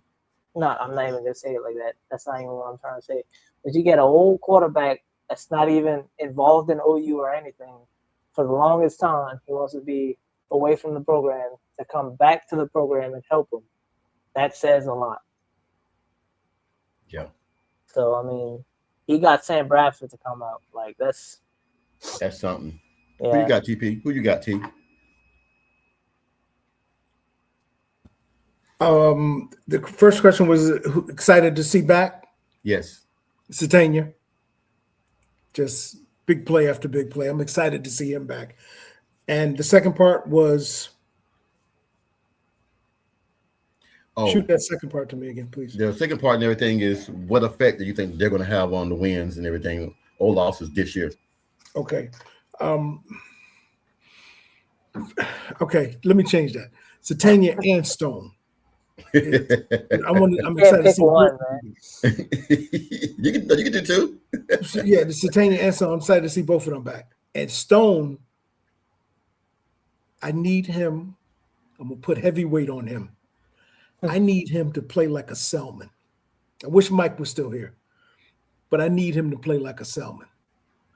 Now, I'm not saying he played bad, but I need him to totally dominate. I hope he does, because I want to see that. Totally dominate. So I need him to play like a Selman. So that's my two comments. All right. Dwayne, who you got, big dog? I got Taylor Wine and Owen Heineken. Okay. I want to see them step up to the next level. I know they have, but I want to see them shoot themselves to the first round of the NFL draft. That's what I like to see. Yeah. I'm gonna do a 1A and a 1B. I'm thinking that James Nestor is gonna be a factor somehow, some way in some of these games. I've seen that kid play, man. I'm always gonna sing his praise. That guy is something special, man. I mean, I think him and Kip can do some dangerous. I think learning from Kip and some of the guys and everything, man, is gonna make him that much better. Also, man, Jason had a good point, man. Daniel Okoye, man, nobody's talking about him, man. Everybody's talking about Taylor Wineside. Nobody's talking about Daniel Okoye, man. I think that the speed rush that he's going to bring to that other side is going to help Taylor Wine, because you're going to have to chip down and break down, and that's going to give the outside. I mean, if you got David Stone disrupting and Jackson disrupting the inside, if you lock down the inside, you have nowhere to go, because now inside and outside is covered. And with that front seven, the back four don't have to do that much work. So I think Oklahoma, man, is going to be Oklahoma's one of those teams, man, that everybody's really overlooking, man. And I'm trying to sit here and I'm puzzled how they figured it's going to be a 7-5. I'm trying to find the 5 losses. I mean, I'm gonna do you a favor, Coach. Yes, sir. I'm gonna do you a real favor. Okay. Stop paying attention to bullshit. Stop paying attention to bullshit.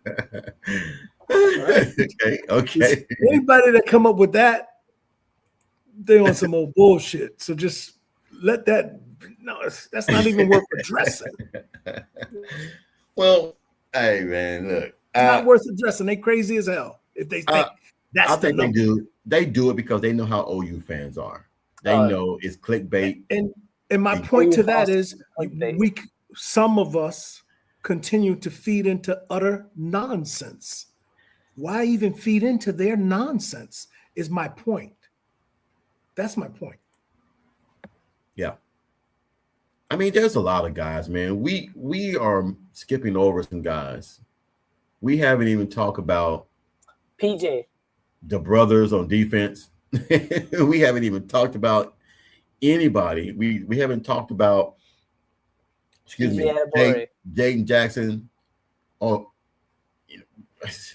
come on, man. I mean, and then look, EPL on offense, and then some other guys. You got Harris transferring in from Arkansas, man. That's 6'8", 300 some pounds. EPL going to media day says something. That shows leadership to me. That shows leadership. But I think that you said that you want him to be like the Selman. I want him to be like Gerald McCoy. I just need him to be disruptive. Some way, I think he's going to be the first D-back, the defensive lineman in a long time since McCoy to go first round. Bro, Stone is so big too now, bro. I feel like he grew like a lot. 315. He's 315. Like, Justin, I don't remember right? 315? That big last year. I think he's 315 right now. Last time I checked, he might got bigger. He looked like the Big Show out there, bro. He's big as hell, but I think he's about 315 right now, man. This dude's gonna be he's gonna be a nightmare, man, for some guys trying to double team him, and that's what you need him to get double teamed. The way he plays too is like he just comes at you like man. Tight shorts coming back helped as well.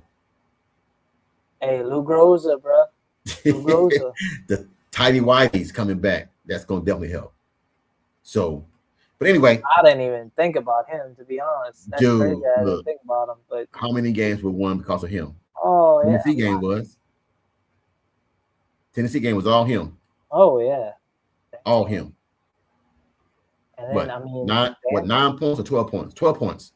All him. He kicked like 4 field goals, two from 50 and beyond. Yeah. And then 2 more. So yeah, he only missed the first kick from Illinois State, and he made every single one until the playoffs. To Georgia, yeah. Look, man. So like he's okay. I'm about to get off here, man. I got to work early in the morning. We've been going on for 2:13. Hey, like I told you guys, man, we're back now. All the craziness is gone with the emails and stuff. So my account is back up and active. So we're going to start pushing out more content and everything, man, on the show. Got to split, but good show, Coach. Hey, thanks, Jason, man. I appreciate it. Yeah, we talked earlier, man. I told Jason next week we're going to do that interview with Tony George and everything from the Patriots and everything. So we're going to jump on that. I'm really excited about that because me and Tony been talking about doing it for the longest, and I just never had the time. He was always busy, so we finally got it happening. So next Wednesday night, Tony George, ex-NFL player from the Patriots, will be on the show. So we're going to get that done. And then, of course, in 2 more weeks, me and Mike Legend are going to start the new show, A Maniac Monday. Like I said, I'm just going to start pushing out a lot of stuff, man, since now I got my email back. I got podcast back. So we should be good to go now, man. Anything that you guys want to say before we close up everything? Yeah, kick Texas' ass. Hey, man, that's always a given. That's always a given, man. I'm pretty sure they say the same thing about Oklahoma. We say the same thing about them. That rivalry is never going to die. All I'm hearing now is, can't score a touchdown. It's been 2 years since scored a touchdown. It's been 2 years since we had a healthy quarterback in Red River too. So I mean, they talk about we can't score a touchdown. Okay, you got it. We'll see, guys. Like I said, hey, only thing you can do is say we'll see when we play. I mean, we haven't scored under 2 years, so you really can't say anything. And I really think that would be the greatest Red River since Caleb Williams' Red River. It's got that hype. Nick Anderson. It's the last Yeah. touchdown. I know. That's crazy. That's crazy right there. And now he's done going to his third school. Where's he going now? Oh, Kentucky, right? Circumstances. We go see him this year. Kentucky. Oh yeah, we'll see him. But we'll see it. We're gonna see Gentry Williams too, man. I'm looking forward to seeing it. I mean, like I said, man, it's some good games this year, man. I'm just hoping that dog too, bro. we bring our. But you know what bothers me about that, man? I want him to do well. If he could just stay healthy. Yeah, that was what I was gonna say. He just can't stay healthy, man. Like I don't wish no gentleman that came in and put blood, sweat, and tears for the Crimson and Cream. I don't wish him no ill will. But he just gotta stay healthy, man. He was the main reason we grabbed the momentum from the last Texas game we won. Yeah. That first pick. And then the fumble recovery. Yeah, I mean, he played his ass off versus Texas that year. Yeah. He just, like you said, he just couldn't stay healthy. BV shown, especially on defense, bro, he ain't picking favorites. I mean, if you can't keep up, you will be left behind. All right, gentlemen. Well, it was nice having you guys on the show, man. We'll chop it up again this coming Thursday on Thursday Conversations, 8 p.m. Eastern, the real time, not that fake time that you guys got. Kyle, I'll send you guys an email, man, probably tomorrow. I'll have it set up for tomorrow for Thursday's conversation.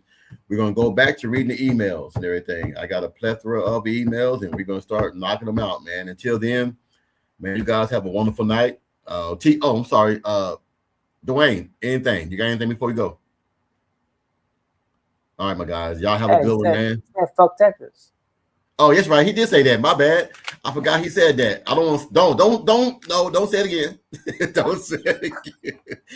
Hey, you guys have a wonderful night, man. I'll see you guys Thursday, man. Be blessed. All right. Peace out.